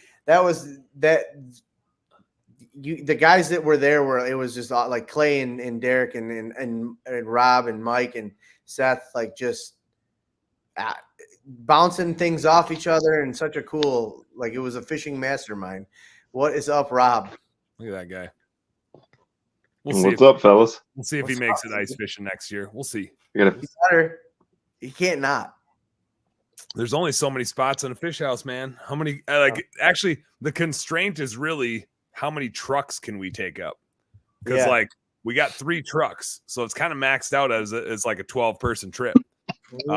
We could probably round up some more trucks. If Ben's around for it, he's got a truck. We can probably rig up some more trucks. But you mean that like you can't go to like Hertz and rent a truck, and there's not like an exclusion for ice fishing on it? They don't like you taking their trucks out on the ice. But, not to say you need to tell them. Would they even know? I don't know if they would. Only if it fell through. That's why we go. That's why we go like mid to late Feb. Is by then like the risk of falling through is pretty sparse. That's fun. I had my bad idea. My bookkeeper was like, looking at meals and entertainment. I'm like, $50. Okay, hold on. I traveled these dates, everything that was bought, the fishing trip. Yeah, that was all. I mean, it was an epic mastermind. 100%. And I wrote up everything. That trip was if travel. If you can't figure out it, like that trip was like a no-brainer mastermind, and every second of it was benefiting your business. Like, and I didn't know that was what it was going to be like. I actually felt like, I was like, these guys are probably not going to want to talk about anything business related because they're all so seasoned into it that like they're just not going to want to. I didn't know. I was not expecting it to be what it was. I'll say everything except for when I kept continually losing at Catan was good business. Like, I mean, I like kids off of that trip. Yeah. By the way, this is not a giant green dildo. This is a tennis elbow thing. Sure, a tennis elbow thing. I just realized that this is in the screen most of the podcast. What you are? Is it like you're doing this with it? What does it do? It unlocks the, I don't know what it is, the nerve or something in my elbow. Best if used not on camera. Running too much hose. It's because you're running too much hose. I'm telling you, as soon as washing season starts, my elbow just goes to shit. You're wearing Joe says, Dan said you were afraid to hold the fish, Rob. I got you, boo. I was afraid of what? Joe's gonna hold your fish for you since you're afraid to hold the fish. I think my next move is to buy a skid from Mike too. Then you have a second reason to get your ass over. Yeah. I know. Josh said your noodle works well with your Bengay. I prefer BioFreeze. That's good. Go. That's good. Actually, not coconut oil. My wife has an oil for that. That's what I meant to say. I have some of your wife's oils on my. I have some of her oils on my nightstand. Yeah, I remember. Whatever she gave me at the Huge, I forgot what it was for. I think she gave you. Was it a headache one? The deep relief for like you had an aches or pains or something. I don't remember. I don't know. I don't know. It's minty though. It's very minty. Could be anything. The one that she has that's like it's like a BioFreeze or Bengay. It'll work for most like minor stuff. I'm trying to think of what the hell it was for. The headache one. You'll never know. We'll have to ask. When I get a headache, nothing touches my headaches, but yeah. Unless you drink too much out ice fishing. Yeah. Well, then a breakfast pancake and some strawberries. That cures it. Also followed by another beer or just coffee and Kahlua. Are you guys, Dan, you're not going to Huge. Rob, are you? I will probably only be able to make it to a day. Yeah. Like I might get there, early for all the early shenanigans. I don't think I'm going this year. I think I'm going to save myself for Sales Boost next year again. Do that again. Sales Boost was a shit. I'm I don't like for sure. I have to go next year. Like it was just I learned so much from it. The networking, And plus, it's in Orlando, isn't it? I think so. I think they're going to go Florida. So there's better options for flights out of there, I heard, than Wilmington. Yeah. More flight options. Let's say that. About it. Tell me You know, about sales boost coupled with the ice fishing mastermind was a game changer for me. And Ryan too. Like Ryan came and me and Ryan talked to each other quite a bit, probably a couple times a week. And he's doing, you know, he implemented some pretty big things that he learned at Sales Boost, and he's doing really well. I mean, he wasn't not doing well before, but he's just. If only he had been out ice fishing. Yeah, if only. If only. He's doing better now than he was, and it's all good. Good stuff. People need to get themselves out there more. Let me hit you with this one. Okay. As you've started delegating stuff and hiring employees, is it a where's your mind at on it? Is it a man, I wish I would have done this sooner? Is it I picked the right time to do it? Is it a holy shit, I still gotta figure a lot of stuff out. I didn't know what I was getting into. Like, what's your mindset on it? I think that depends on the day. That's a great answer. You know, but it's not I wish I did it sooner, because I feel like I don't like to have a lot of regrets with stuff. I think that I did it at the right time. But I also am already like, right now, all the people that work for me work on my shift at the firehouse. So they can't be working for me when I'm at the firehouse. So I'm at the point now where I'm looking, you got to start getting people that can work. Yes, I'm looking at it's 9 days a month that I'm missing out on work. Yeah. And right now I'm losing some jobs because we're booking into the second week in June and people don't want to wait. Yep. So now I'm like, fuck, I need to find somebody that can work on the days that I'm not at, that I'm at the firehouse, because I'm missing out on that revenue. And those customers, because even if you lose the customer for good and they go to somebody else, now that guy's got that customer every year, and yep. I don't want that. So now I am already like thinking like, okay, where do I go from here with that? Yep. Part of me is trying to figure out what to do about like possibly taking my trailer and turning that into a truck with a skid instead of it being a trailer, so that I can easily dish it off to a 20-year-old. Exactly. Like the other day we had a pump go down in the box truck and we had to go back to my house and get the trailer. And the last 3 jobs of the day, I didn't need to be there. Steve could have gone and did it himself, but I didn't know how he was with the trailer. So I just went with him and I just didn't do anything. Yep. So if that truck had a skid in the back, so now I'm like, do I sell my truck to my business and put a skid in it and then get something for myself? I don't know how to do that. Like, I don't know. No. I don't know what I'm supposed to do. I don't know. So I'll say this. We just sold, I think it's the last vehicle that other than, like, we use my wife's old Expedition as a business vehicle during Christmas lights. Yeah. But you'll just come to a point, and Dan will kind of tell you too, like, so future trucks, like you probably bought your box truck under the business, right? Yeah. Yep. And at least for us in Maryland, like, from a tax standpoint, you have to get it re-inspected, you have to do a bill of sale, you got to pay taxes, like all this crap. Like, no, you just use the vehicle in the business.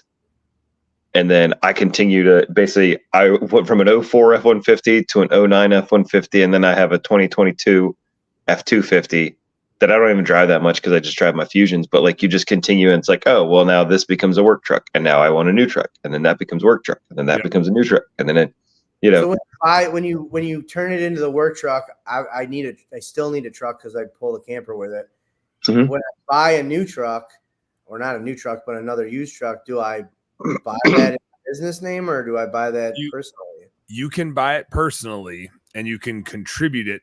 You can contribute old truck to the business. And we basically like Kelly Blue Book the existing truck and then contribute it to the business at whatever the value is, and say the business just acquired this asset. Zig invested it into the business. If it's worth 10 grand, Zig puts 10 grand of equity into the business in the form of this asset. And now it's a company asset and it's depreciable, and all the fuel and all the insurance and the whatever.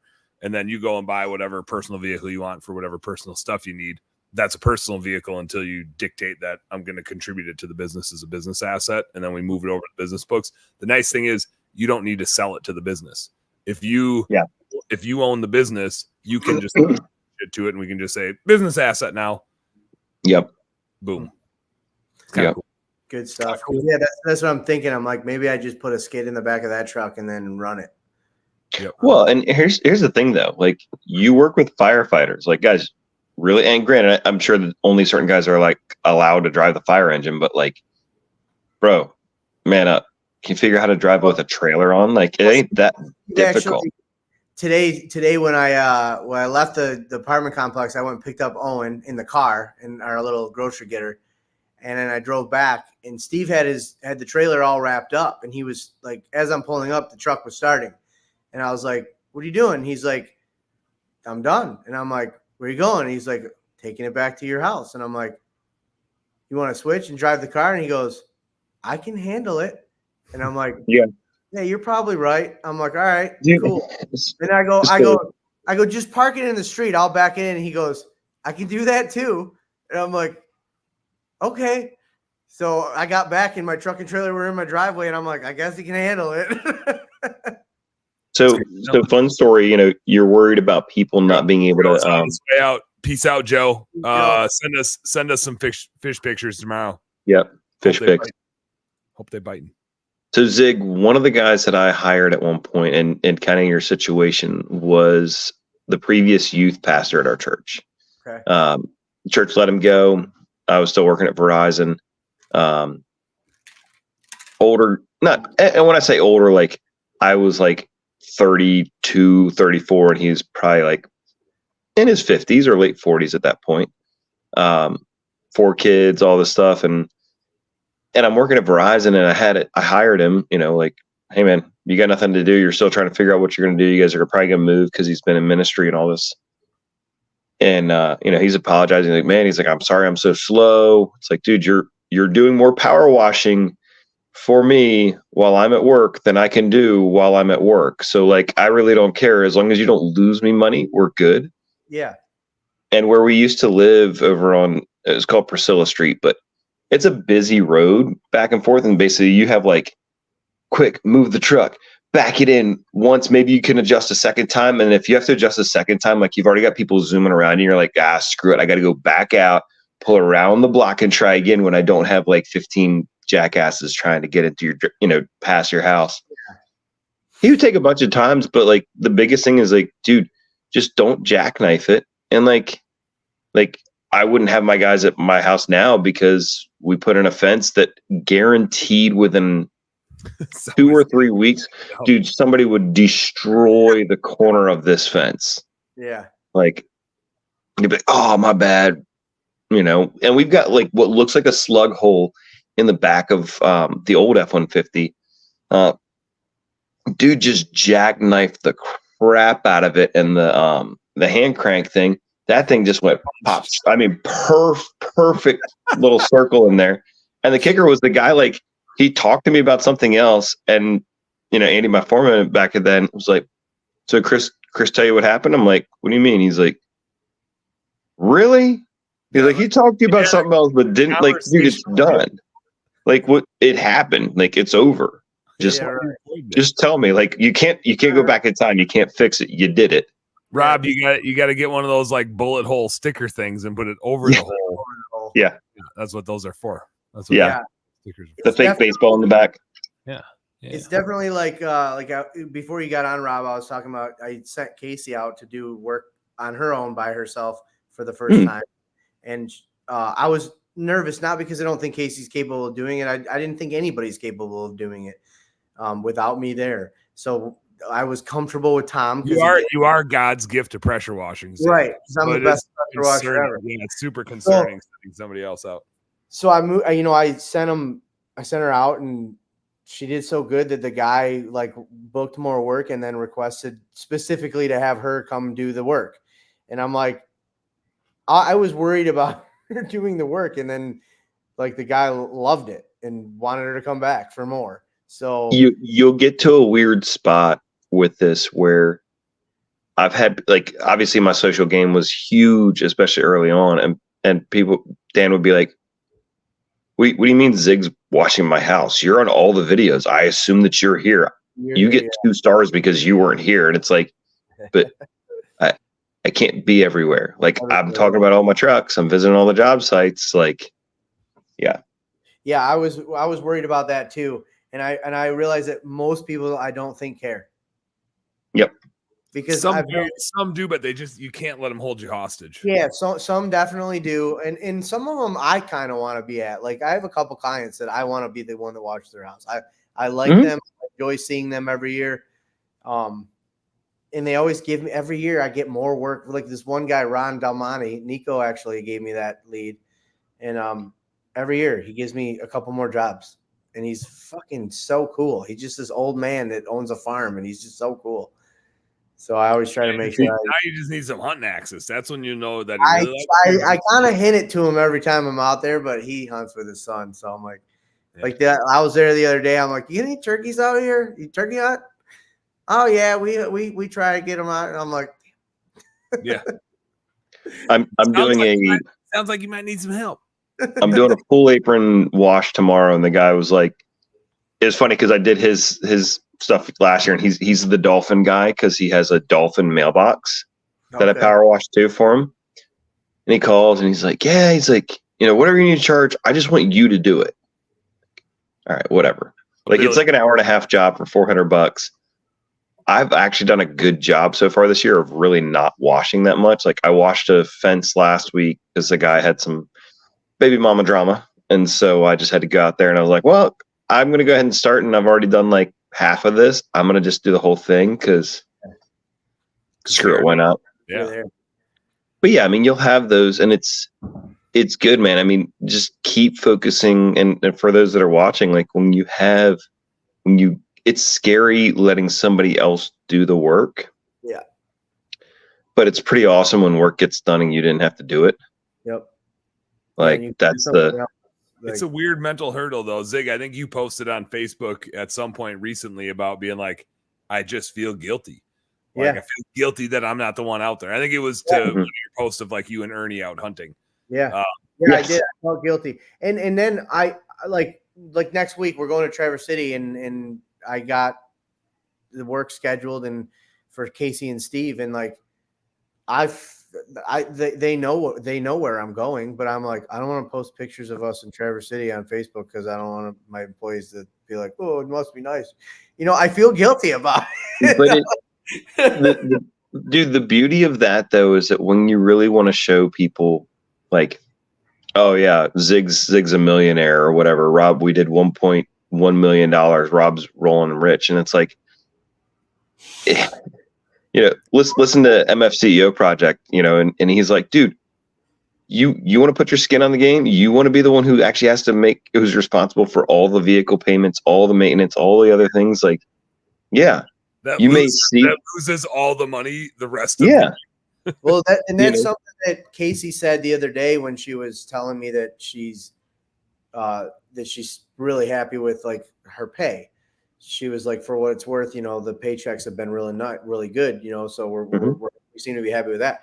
And she goes, it's nice to make that money and also not have to have that, because she started her own gutter cleaning company, and she still has it. She still cleans gutters, and I've told her, hey, if you got gutter clients at the end of the day, when you're done doing the jobs that you did for me and you want to go I'd take my truck and go clean the gutters. I don't give a shit. Yeah.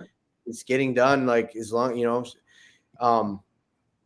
so stuff like that. Like, it was nice to hear that. And she said, that it was, not having to have the hassle of that I'm dealing with, like we did like an end of year survey and stuff, a questionnaire. We sit around with everybody around the table, and one of the questions was, what frustrates you about this? And the amazing, like, blows my mind was they're like, nothing really frustrates me. And I'm like, what do you mean? Like, I don't think about this outside of work. And I'm like, what?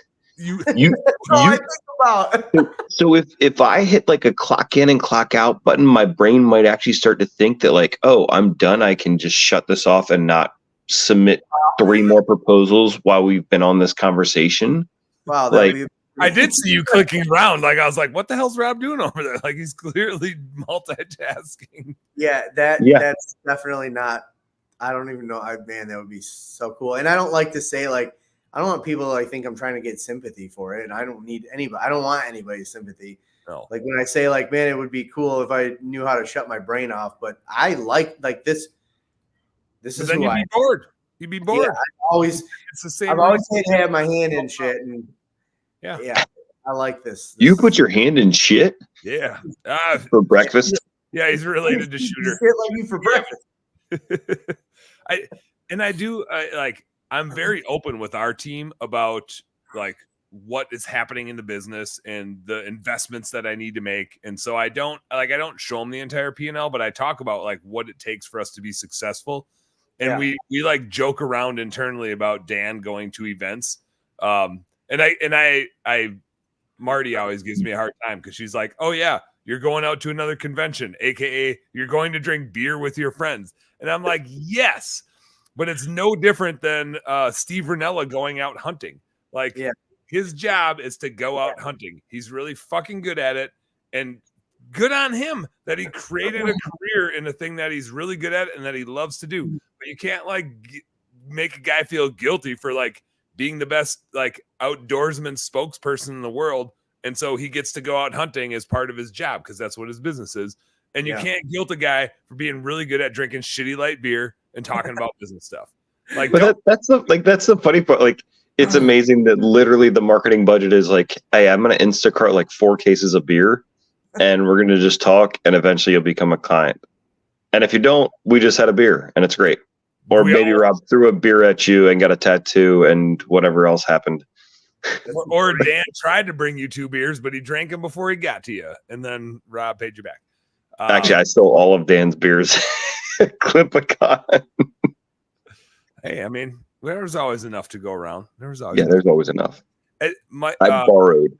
Mike Lowe says, I have debated for years about getting off the truck and decided, drum roll, please, I'm staying on for now.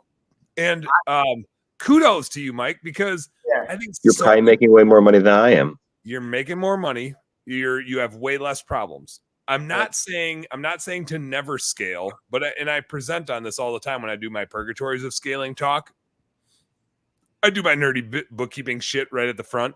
And then I'm like, okay, so like you want to scale, right? And because you saw somebody posting about their $1 million business and you got all these jackasses taking pictures of their team and their trucks and talking about their revenue. And they're like, check out how big my shit is. And at the end of the day, like I do books for a bunch of these guys. They're not crushing it. They're not making a lot of money. They do have a shitload of problems. That's why they're talking about their revenue and not their profit. And like some of them are, and some of them are figuring it out. And there's a lot of stages to business. So it's not like they're broke and they're poor, but like profit margins go down the more shit that you complicate. And so it's really a matter of what set of problems do you want. There's money to be made the entire way, the entire way up, but there's more money to be lost when you're bigger. They're just flat out. There's more people on your team to spend your money, and the problems get weirder and trickier. And you have an admin team, and you have other people spending your money instead of just you spending it. Yep. And like business gets weird. That's not for everybody. Like that level of leadership, and it there's like progressions in it, but like you go from being a technician to a manager to a leader, and it might not be the right thing for you to be a manager. It might not be the right thing for you to be a leader. Above that, like when you're a leader of leaders and you need to try to teach and like coach leadership to other people, like that's really fucking hard. And so which set of problems do you want? Right. Well, and how dynamic are you? Like that's a big shift to go through all those things. And I think that's one of the big challenges as an entrepreneur is like, yeah, I go from I'm bored at the fire department to let me go find something to do to now I got to hire and be a manager. And then I have to cast a vision and teach the people below me how to become amazing people. And like was it Breakthrough Academy reached out to me and sent me a text message like, hey, we got 2 spots left. Bullshit. But like, I like looking at my P&L and all, and I was like, oh, no, I've really been enjoying not being coached for the past Actually, I guess 8 months now. Yeah, Like it's been good. not paying 10, 20 grand a year in coaching expense. Yeah. I mean, there was a so point where I was paying almost $3,000 a month. And like, that's not to say that there's not value in it, and certainly different stages and all, but it's not, I don't need more information on what to do. It's just a matter of executing on what I know to do. Right now I know a lot of the things I need to do. It's just a matter of implementing them and having, in a timely manner. Also to Michael, it was Michael that commented right now getting off the truck. So to his comment, so I wouldn't say I'm off the truck. I'm like half on, half off, because I'm still like going out and doing jobs with my other truck. So I just have the ability to, like, if I need to get off the truck for the day, I can have that. I have that option, which is nice. But from me, someone who's just like semi off the truck, I definitely don't. And I made a post about it recently. Like, I think that getting off the truck, that term has been lionized in this industry, and like way oversold. And it's way oversold. Yeah, it's not really like that. I don't know that should be everybody's, like, shouldn't be that, like, it shouldn't be such a big goal. I think, like, it is nice. It's nice to know that I have guys that will be working, when I'm out doing those quotes today, or, when I went turkey hunting, I had someone still working. That is nice. But, hey, John Clark, that's Ryan's dad. I was thinking there might be a relation there. Nighty night, John. Thanks for hanging out. He's a great dude. He's a hell of a mechanic too. That's a good guy to know. On all of our vehicles, so he's awesome. So, but yeah, no, I don't think that getting off the truck needs to be something like, I think there's a lot of guys that the only thing that I worry about them, that I want to have at least some employees for, is that if I get hurt tomorrow, I can't work anymore. Yep. So I feel like at a certain point, everybody should somehow get to them. So, like, you can stay on the truck for 30 years still. If you want to be on the truck, stay on the truck, but also grow your business to the point where you have other people that can do it if you're not there. Or have really good disability insurance. Like, that's the other thing. Like, you can protect yourself in other ways. Yeah, because not everybody is that. Like, I have a bookkeeping client where he basically was like, I just want to have like a helper maybe, but I never want to have employees. I am not cut out to be a manager. Got it. And I know that about myself. I get too worked up. I'm too much of a perfectionist. Nobody's going to like working for me. And I was like, it's not important that you scale a business. What's important is that you've identified that. Right. Yeah, right. And like, that's right now. I think he's got like 5 or 6 kids. That's right now. At some point, like, when you've raised 5 or 6 kids, you're probably going to have like a little bit of a longer leash once all these kids are like out of the house. Like, your perspective may have changed. And the time and your desire to solve a different set of problems will change. Yep. So like, just because you don't feel like scaling a business now doesn't mean you're going to not feel like scaling it later. Right. And so part of the act of scaling a business is it the right set of problems for where you're at right now? Right. I mean, like, my bookkeeping business is growing just fucking gangbusters right now, like faster. And like, I don't say this jokingly, it's growing faster than I wanted it to grow, because awesome. I have 3 little kids. I got a shitload of sports to do, and I want to do all of that. Yeah. And every night I'm working. Right. And it's like, there's a phase in our business, and I restarted this one where 100-ish clients, 30,000 in revenue last month. I don't know where we'll be this month, but it's like, boop, boop, boop, like, it's just like boop, boop, boop, boop, boop, growing really fast. Super cool. But it's not the set of problems I really wanted. I'm prepared for it. Like, I know how to grow $1 million, $2 million business. So I know what needs to be done. It's just happening faster than I thought it would happen. And so now I'm like, I talked about this on our radio show earlier. I know from experience, by far, and this is bookkeeping, but it's also for everybody listening, this is also the thing you need to know for scaling a business, which is everything hinges on your people. Yeah. If you have the right people, the rest of running your business is just the easiest math decision. Yeah. Easy for me. Like, I'm a math guy, but if you're not, just talk to me and I'll help you figure out what to do first and what to do second, all that stuff. Like that part of it is just math. The people thing is like not just math, but there is some math behind it, which is if you can guarantee for sure to what we were talking about earlier, Zig, that you have the best people in the world, the rest of your business gets really easy to run. So right now I have 12 people that I've already like got through 400 plus applicants. I've hired 3 of them. They're already on my team. 3 more starting next week in different capacities. 12 more in my hopper that I've already group interviewed and individually interviewed. And they're in a waiting list. Yeah. Just like clients would be, right? Yeah. If you have a ton of demand, you don't stop marketing. You just say, I'm going to get back to you when it makes sense for me to get back to you. And we'll try to get this work done for you. You don't stop. You don't turn off the fire hose on that. You might do it a little bit differently and stop spending as much. Like I'm not boosting a bunch of recruiting ads right now, but like I have a hopper, and actually somebody that's starting next Monday, I reached out to her 2 weeks ago to say like, hey, just want to see where you're at. Like you were at the top of my list. You were the first person in line and you're at the top of my list. Where are we at? Are you still good to start? And so she's starting in a part-time capacity in like a support role next week. Nice. And the next person is already set to start in August. Like those communications are happening. And so if you can ensure always that you have tons of competition, it's like pro sports. I actually watched the NFL draft a lot this year to think about how they're positioning competition when they're like drafting and getting free agents. And I'm like paying attention to that, because if we can get our people right and we're like we're so deep in the bench of people that we've interviewed and our recruiting, it gets way easier to run these businesses when you're like, which one of these 12 do I want to reach out to first? Not like, oh shit, I need to go run some job ads now. Like, yeah, I'm just going to be, and if it gets below 10, I mean, frankly, like there's 3 people on that list that in previous lives, I would have hired them. If I just like, they would have been fine. I would have hired them. But there's just so many, there were so many people that I interviewed that were just at another level. And knowing that those people are out there, as I get a couple of these people off of my waiting list, I'm just going to start recruiting again. And so the ones at the bottom probably are never going to end up working here. Even though, like I said, in my previous business, I would have hired them. They would be okay, but they wouldn't be great.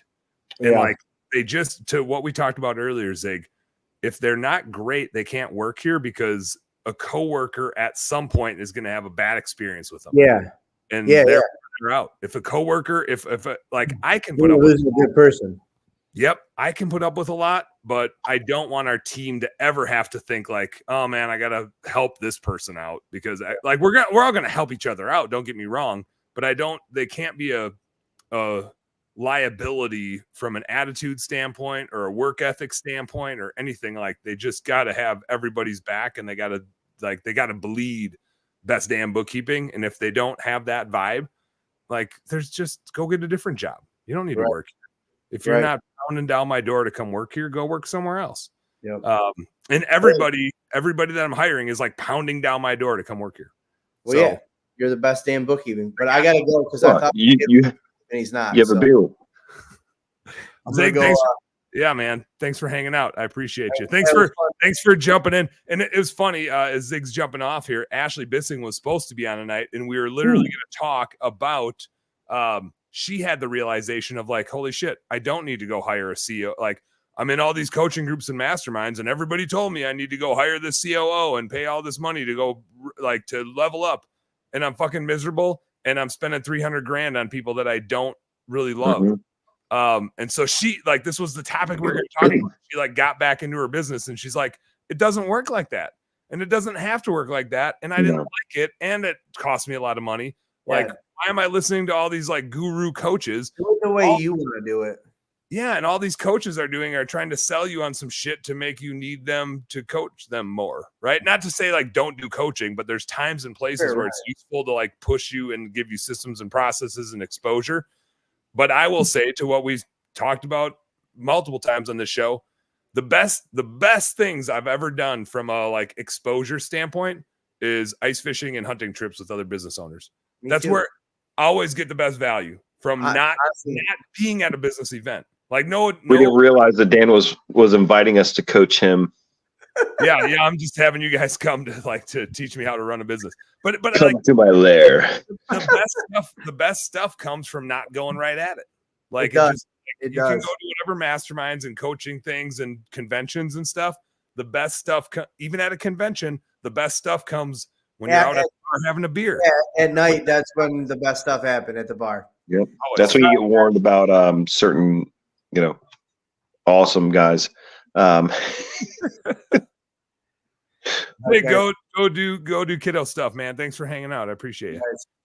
Have a good Bud. night. See you, Zig. So, Dan, What's up, Rob?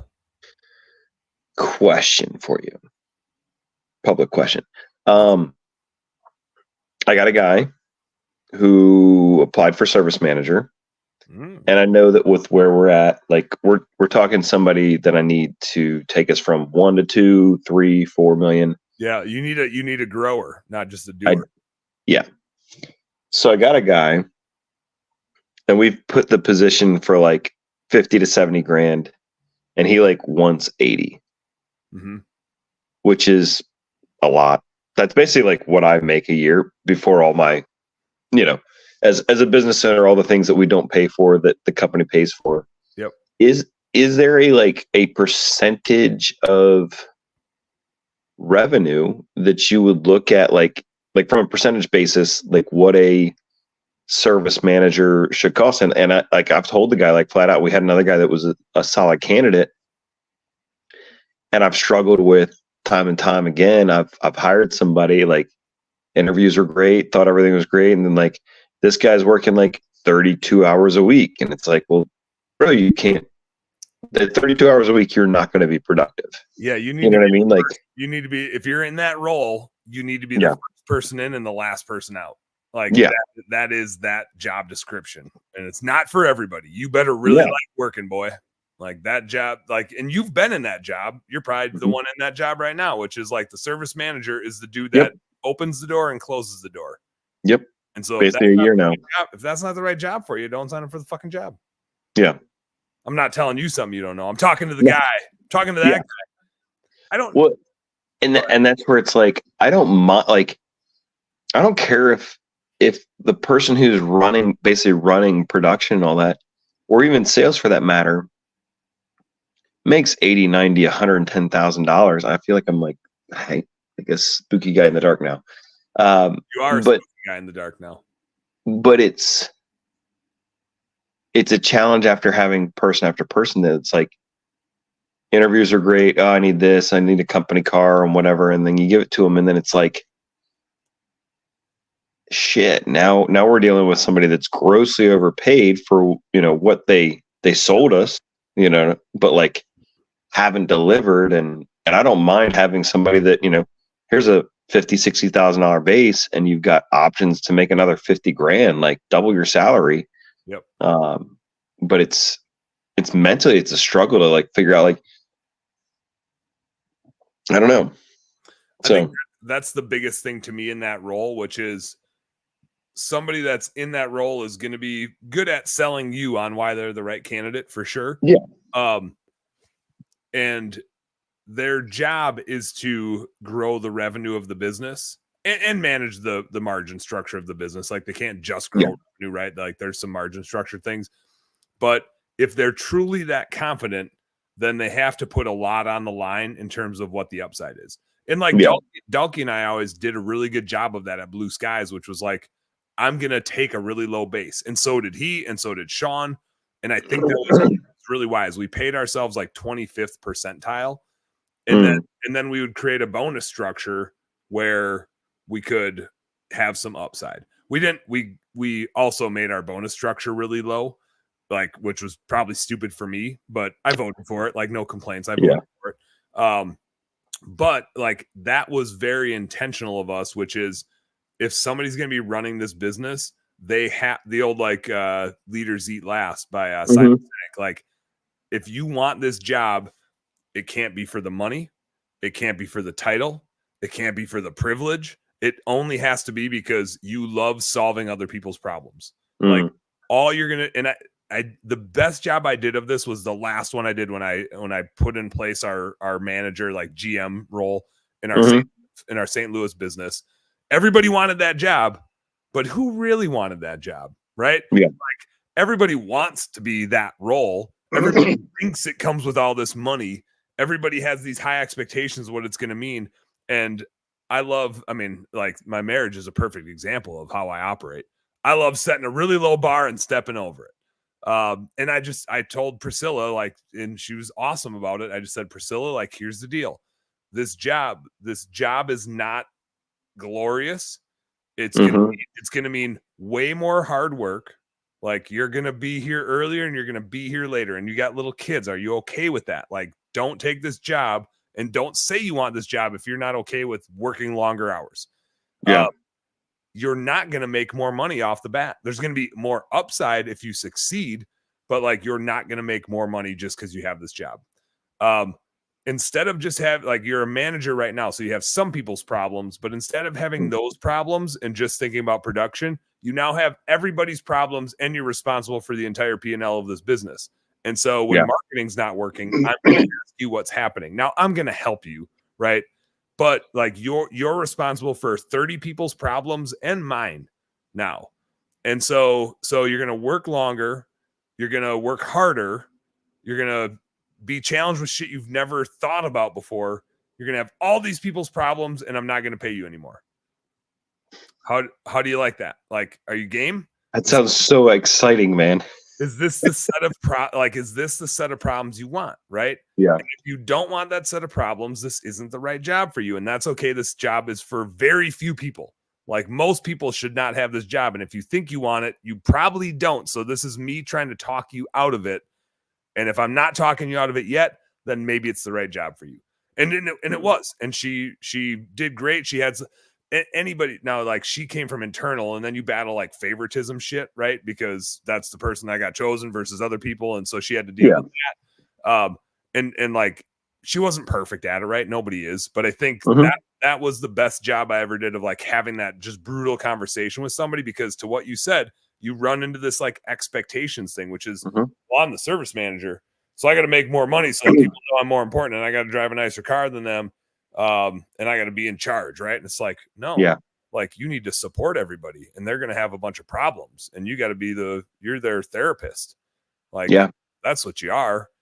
And if you do it right, the business will grow because people will love working for you, and therefore they will work harder, and the customers will like you, and therefore you will achieve these thresholds of revenue and profitability and whatever else. And that's what enables me to be able to pay you more.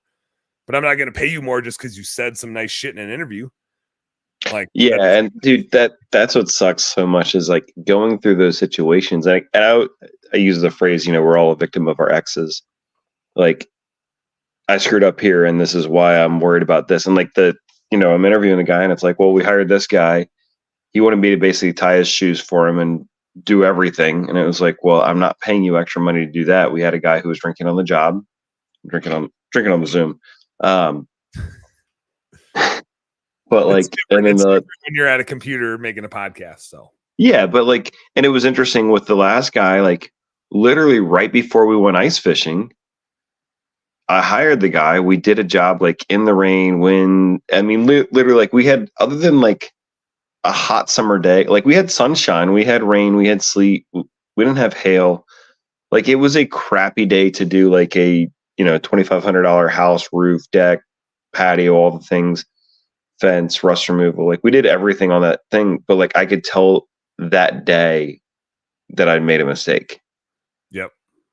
And that was a guy who like I think he worked 1 week that he worked 35 hours. Everything else was below that. It was like, well, it's 2 p.m. I think I'm gonna just go now. But it is, and it sucks like to be in that spot. Like I know that that's a major spot to fill, and getting the right person. And granted, it's taken a year, and it's how do you figure out more about somebody before they come on board? And we had a sales guy that was like, he interviewed and he's like, the commissions don't really, I saw you can make 40 to 90 grand. Just pay me the 90 grand. I do great. Like he didn't like the fact that he had made like 110 or 120 or whatever at his last place. And because they hadn't updated like the withholdings, he ended up owing taxes at the end of the year. I was like, you can't do. You're bad at math, dude. Yeah, like you're a Like, victim. You're a total victim. oh yeah, you had to pay an extra $5,000 to the government because you made $25,000 extra. You're not understanding math. Like, yeah. Which makes you got an hard for you to do sales if you don't know how to do math, because that's kind of math. Like the price we use is kind of an important thing when we but yeah, that's definitely the challenge. Let me hit some comments here. I'm gonna go like some more later ones, and I'm gonna circle back to some earlier ones. But Michael asked a question: why would you want more responsibilities without the revenue to reflect it? And this, like, when you say it that way, you wouldn't, right? Like, oh shit, I'm gonna take on more and not get more. But the reason I demand that of anybody that's a manager in our business, and that's like a filter for me, is because that's what I fucking, right? Like every time I'm hiring 3 people next week. And this was a conversation I had with Marty, my wife, because I'm like, I'm going to be in the red for probably 3 months. That's real. I'm going to work harder. I'm going to sacrifice a shit ton. I'm going to have no money to reflect all of my sacrifices, and I'm taking on more responsibility. So if you want to manage people here, you better be fucking ready to sacrifice. Will there be upside? Yeah, of course there's upside. Like, I don't run a business because there's no upside, right? But if you can't put yourself in those shoes and think like a business owner, you just aren't prepared to manage people. Like, it's mostly sacrifices, right? And every business owner knows that. But if somebody wants to manage people and lead people for you, they also have to know that. If they don't understand that leading people takes a ton of sacrifice, they are not equipped to lead people. Because for exactly what you said here, Michael, why would I work harder and make less money? I don't know. I fucking do all the time. That's what we do as business owners. Because we're crazy. Yes, because like it's an investment in people. It's an investment in ourselves, right? And so if you want to be a manager here, you better be ready to invest in your people and invest in yourself. And when you invest, the first thing that happens is you lose money. You don't make more money when you invest. If you put money into the stock market, the first thing that happens is you lose a bunch of money. You're out the 10 grand that you put in there. Every investment is money up front, and you get it back later. And so if you want to be a manager here, you better be ready to invest.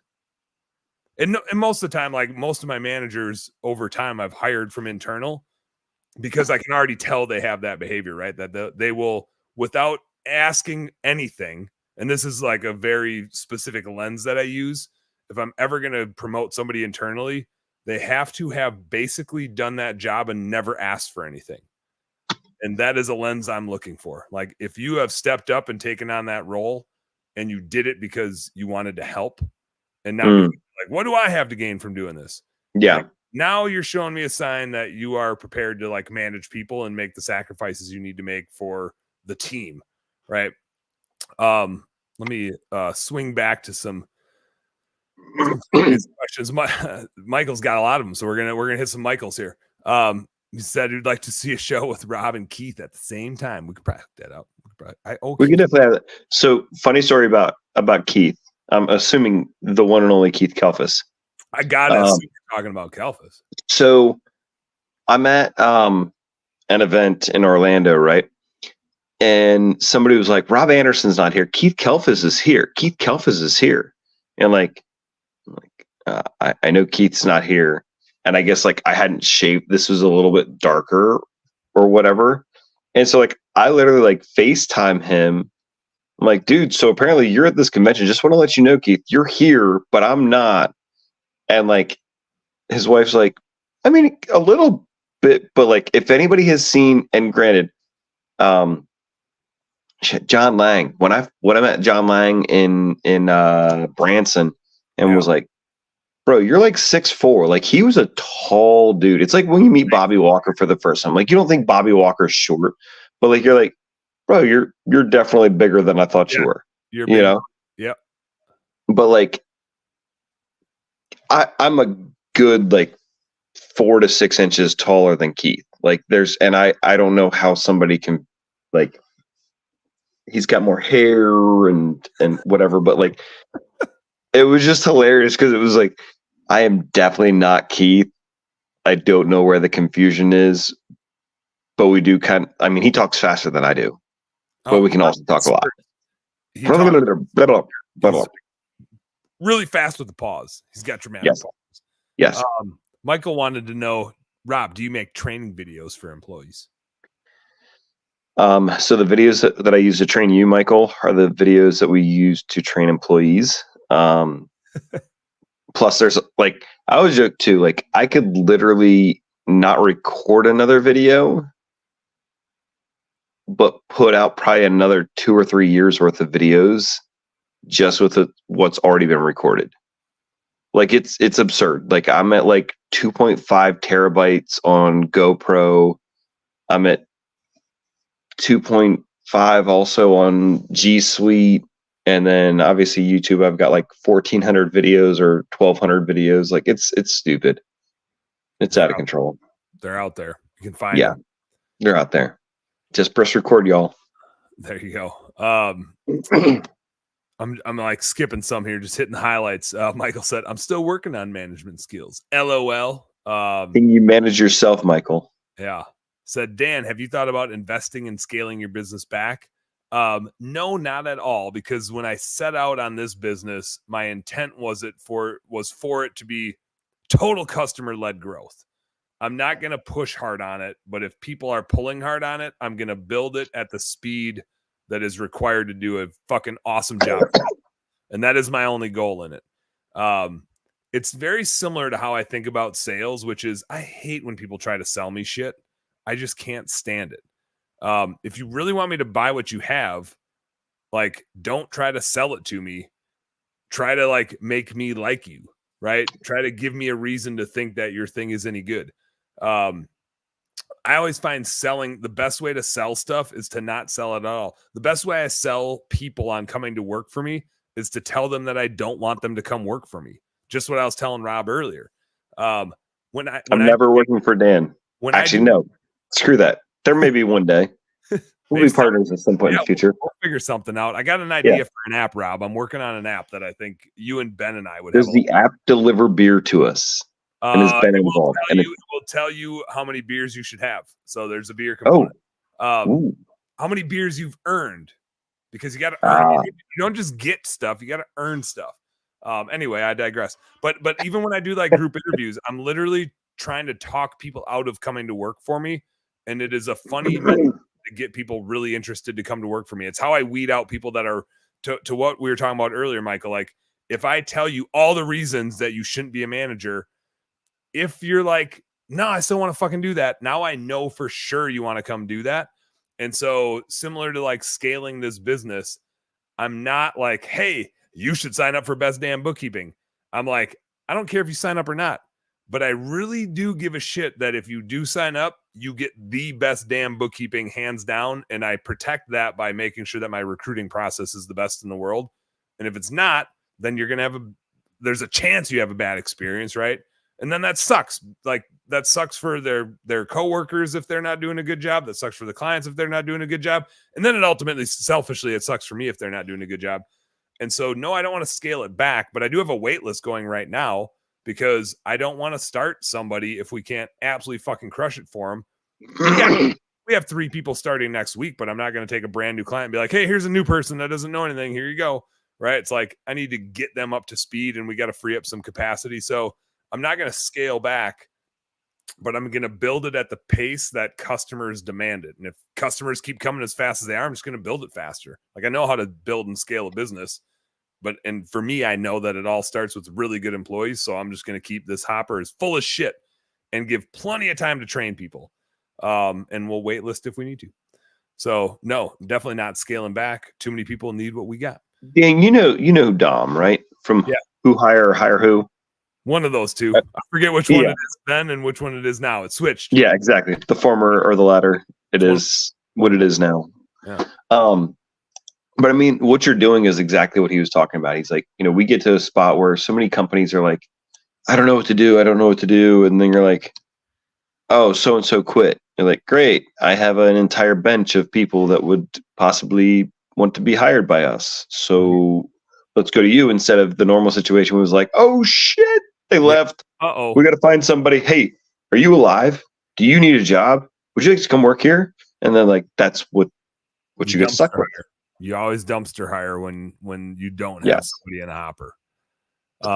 Sean and I always forever with Blue Skies Recruiting and now Hire Lead Chill, like we've always said 5 people. And now it's like 10. 10 is my threshold. I need to have 10 people interviewed and approved before I'm like ready to hire somebody. James Sells checking in. What's up, James? Good to hear from you, man. I don't remember the joke that you told, James, but this was a tactic I used when I did one-on-one interviews, which was you had to tell me a joke. Like I had to make sure you were a real human. And like the more goofy or offensive the joke, the better. Like I had to make sure you could deal with like goofiness. Dude, I don't want to work for me that has a shitty personality. Like life is too short. Let's have some fun. Yeah, I'm watching Step Brothers. And of course the Seth Rogen scene where he's like, oh man, he's like, I just need kind of cool guys, you know, that I can just hang out with. And like, this is kind of crazy. You guys came in tuxedos and then whatever, not, shit. The other guy, not Will Ferrell, but the other guy, he's like John C. Reilly. John C. Reilly like rips that fart and he's like, did you just fart? No. Is that onions and ketchup? Oh man, this is like, like it's all cool until you're farting out ketchup and onions. It's true. It's true. James said that's totally fine. It wasn't a good joke. James, do you remember what the joke was?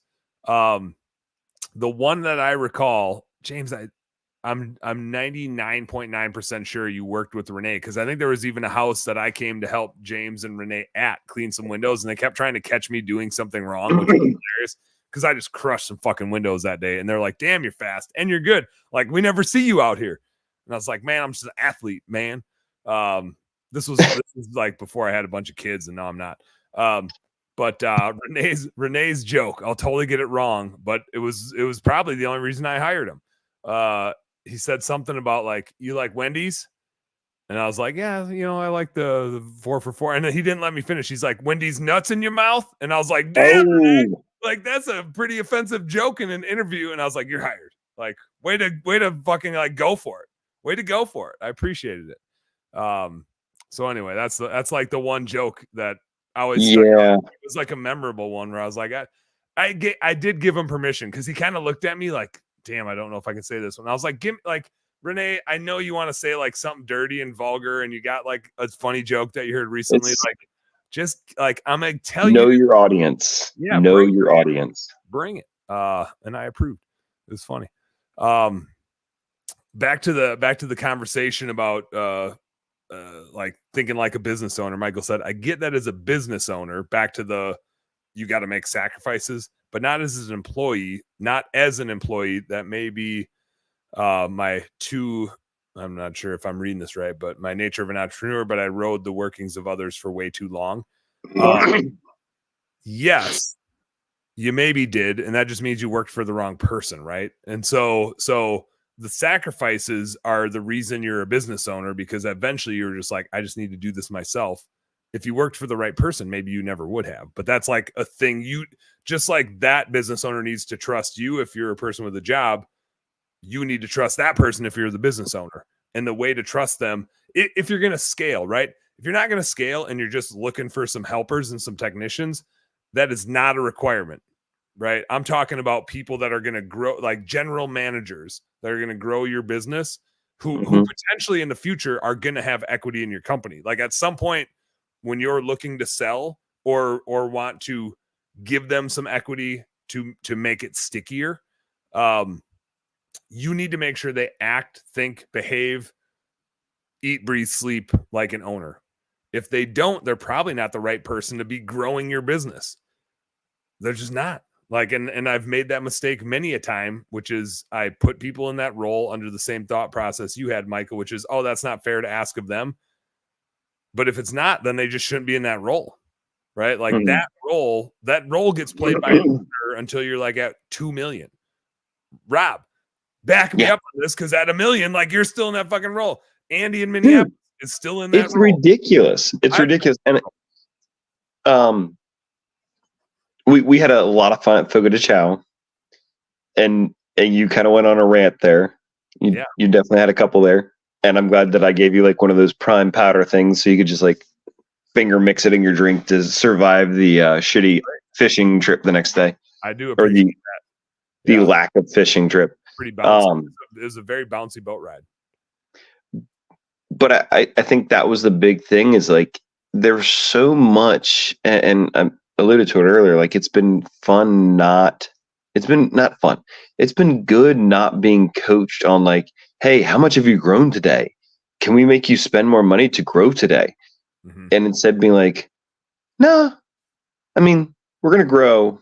It's going to happen. It's not going to be because it's going to be because of like what we have. Here's the assets. Here's what we've got. Like, we're going to just execute some more. We'll make more money. Like, instead of like, I will boldly tell y'all, like, we finished at 965 in 2022. We could have hit 1 million then. I'm glad I didn't push and like drive everybody insane to hit 1 million.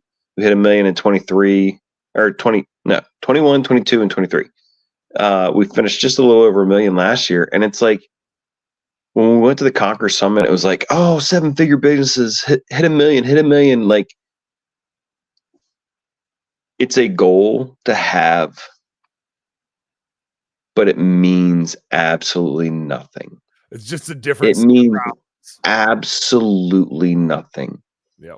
And my wife Tori was like, why didn't we do a big celebration? And it was like, I kept thinking like, we're gonna hit the 1 million this week. We're gonna hit the 1 million this week. We're gonna hit the 1 million this week. It like took like three weeks for us to finally hit it.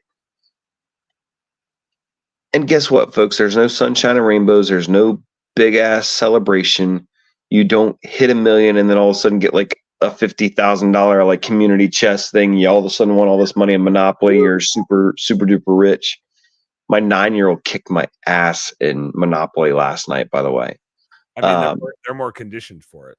Dude, I don't let them win. I try to crush them at every single game, every single time. Like, you need to learn. I'm ruthless on this stuff. But I'm with you. He crushed me. But yeah, like the $1 million, it's a great target. Like, dude, you said it, like you can make way more money at like 350 to 500 than you can at 1 million. Yeah, you hit a sweet spot in there. Millions tough. Million to 1.5 is really tough because you just have all these problems. You need a bunch of administrative resources to like try to make it all work together. Mm-hmm. Everybody's spending your money, and you don't quite make enough to go pay that dude 80 grand and make sure you have the right dude. Because really, you need a guy that makes 100 grand. Like, you need $100,000 person to get you from 1 to 2 million, and at 1 million, you can't afford them. But you can't afford not to have them because otherwise it's still just you being responsible for growing the business. And it's just this really, I'll say, like, for lack of a better term, it's just a really shitty spot in business. Everybody wants to be 1 million because coaching groups are telling them this is what you need to do. And they're like, grow your revenue. How much have you grown? Grow. And it's the exact reason why I say when I'm growing best damn bookkeeping, like no revenue goals, no number of client goals. Like my only goal is we want our employees to be paid really well, performance style pay so that they have the upside. And we want to just like 0 attrition rate. I don't want to fucking lose a client. If we lose a client, it means we're doing something wrong. So like we are going to be the best damn bookkeeping company. And if we do that right, the money will be there. Deliver on the koozie. Yeah. The money's not the koozie. Like if you do everything else right, it's fun and the money will show up.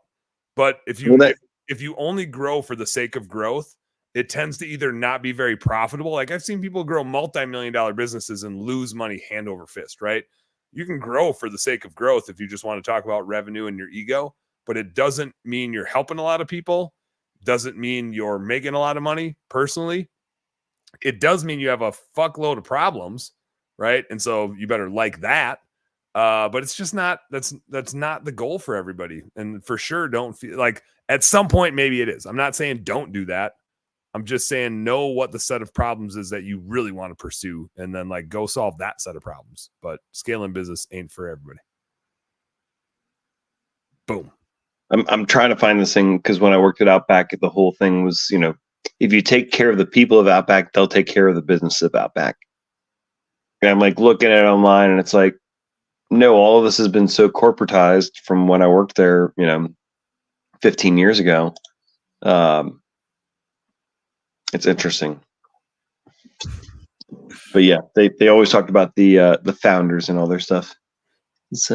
James said, and this is a joke that I heard from my high school math teacher. It's one of my favorite jokes. So James, this was not a bad joke. I in fact love this joke. You got 2 muffins in the oven. One muffin turns to the other one and says, "Man, it's hot in here." And then the other muffin turns to that one and says, "Holy shit, a talking muffin." Right? But when I heard it, it was biscuits. I heard it with biscuits, but muffins biscuits is fine too. Is it biscuits or biscuits? Both. Yeah. Michael said he had an argument today with his best friend. No, yesterday with his best friend. He was preaching to him why he's able to charge so much because he knows what he's worth. And his friend totally disagrees. That friend also said nobody's worth anything. And then his water got turned off today. So he got charged with Dude, okay, so rant on the small guy, right? We have some companies in my area, and this is I'm going to say universal. If what you were worth charging last year, 5 years, 10 years ago is the same thing that you're charging today, either you're ripping somebody off back then, or like if you can't increase your prices 10%, if you have not made yourself, your business, your company, like I get it, it's the same house, right? I know that my costs go up more than 10% per year. Absolutely. Then like, we got companies, we get 2 companies around here that you're like, oh, well, they do it for $2.25, $2.25, and it's like, and they haven't raised my rates in 10 years. Like they sound like terrible businesses. How? Why would you trust them to do a good job taking care of your property? They're terrible. Like as a business owner, I look at it and say, like, okay, you have a lot of clients. Do you are you that delusional? Like, are you that shitty at sales that you can't take $2.25 and say, hey, Dan, we were worth $2.25 back in 2017.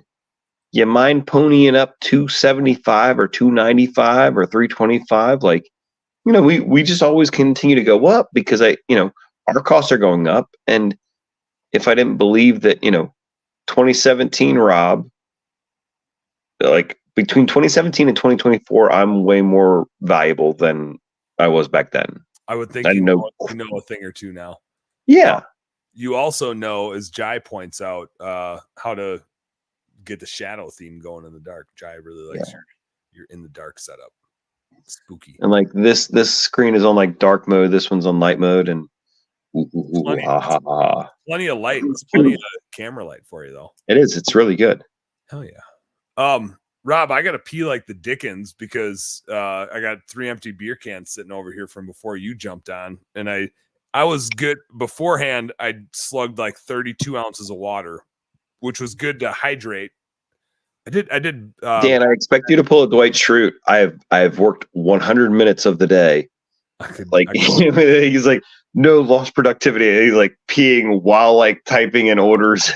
I could pee into my beer cooler, but I feel like then I'm the one that has to deal with that later. I feel like Jai would not approve of having to edit out the sound of you peeing into a cooler. Well, and like I'd have to be like again. He told me about the first time, and the second and third. He told you about that? Oh, weird. Yeah. Damn. I'm surprised you shared that. Damn, Dan. But thanks for jumping on and hanging out, man. Good to see you. Yeah. Well, I saw Zig and I was like, I can't let Zig have some fun without me here. Yeah. Yeah. No, and Zig was already like a last minute. He just happened to text me today and be like, man, I've been working so hard. I feel like I haven't like checked in with you. And he's like, how's it going? And I was like, great, except for that Ashley can't make it. Ashley Bissing was supposed to be on tonight, but she had to cancel. So we got her and I are going to reschedule for another time. And I just wasn't going to go live. I was just like, I told my wife, I was like, Marty, like I'll be able to help with laundry tonight. We got like some dishes to do. We got some laundry to do. We'll hang out. We'll lay low, watch a show. And then I was like, oh, just kidding. Zig's going to jump on. I got to go fill up my beer cooler and we're going to go hang out and make a podcast for 2 hours and 20 minutes. And just throw me into the blame train. It's okay. Yeah, Rob, I was about to jump off, and then Rob jumped on, and so Rob jumped on it, and she'd be like, "Oh well, Rob bought a bottle of redemption that he couldn't take on his plane flight." So there's that. All right, man. Go pee. Talk to you later. Thanks for hanging out, Rob. Home service homies. Appreciate you guys. I'm going to finish with this. If you haven't, Rob, this is for you too. If you haven't gone to your local podcast stream, local on your phone, go to Apple, go to Spotify, go to whatever. Follow the Home Service Happy Hour podcast. I haven't talked about it on here, but obviously I love it when you guys hang out live. I don't want you to not hang out live. The questions are super fun. They make this engaging. That's what this show's all about. It's happy hour. We're all supposed to be hanging out with each other. That's what happy hour is all about. So for the love of God, keep tuning in here. But if you miss it, in a 2-hour episode, there's probably 3 cool things that we talk about. Go catch the podcast later. Yeah. So go it's follow. Worth it. It's worth it, y'all. Go follow, subscribe to the podcast. If you get a real wild hair, go grab the YouTube. Go subscribe to the YouTubes. And click the don't click the bell thing. You don't need notifications when new stuff comes out, but go subscribe. Smash the bell. Don't smash the bell. Leave the bell alone. Just subscribe so that I know that you tap in. There you go. And other than that, you guys all know what to do. Work smarter and harder. Go earn yourself some pride. I'm gonna go earn myself a leak. Good night.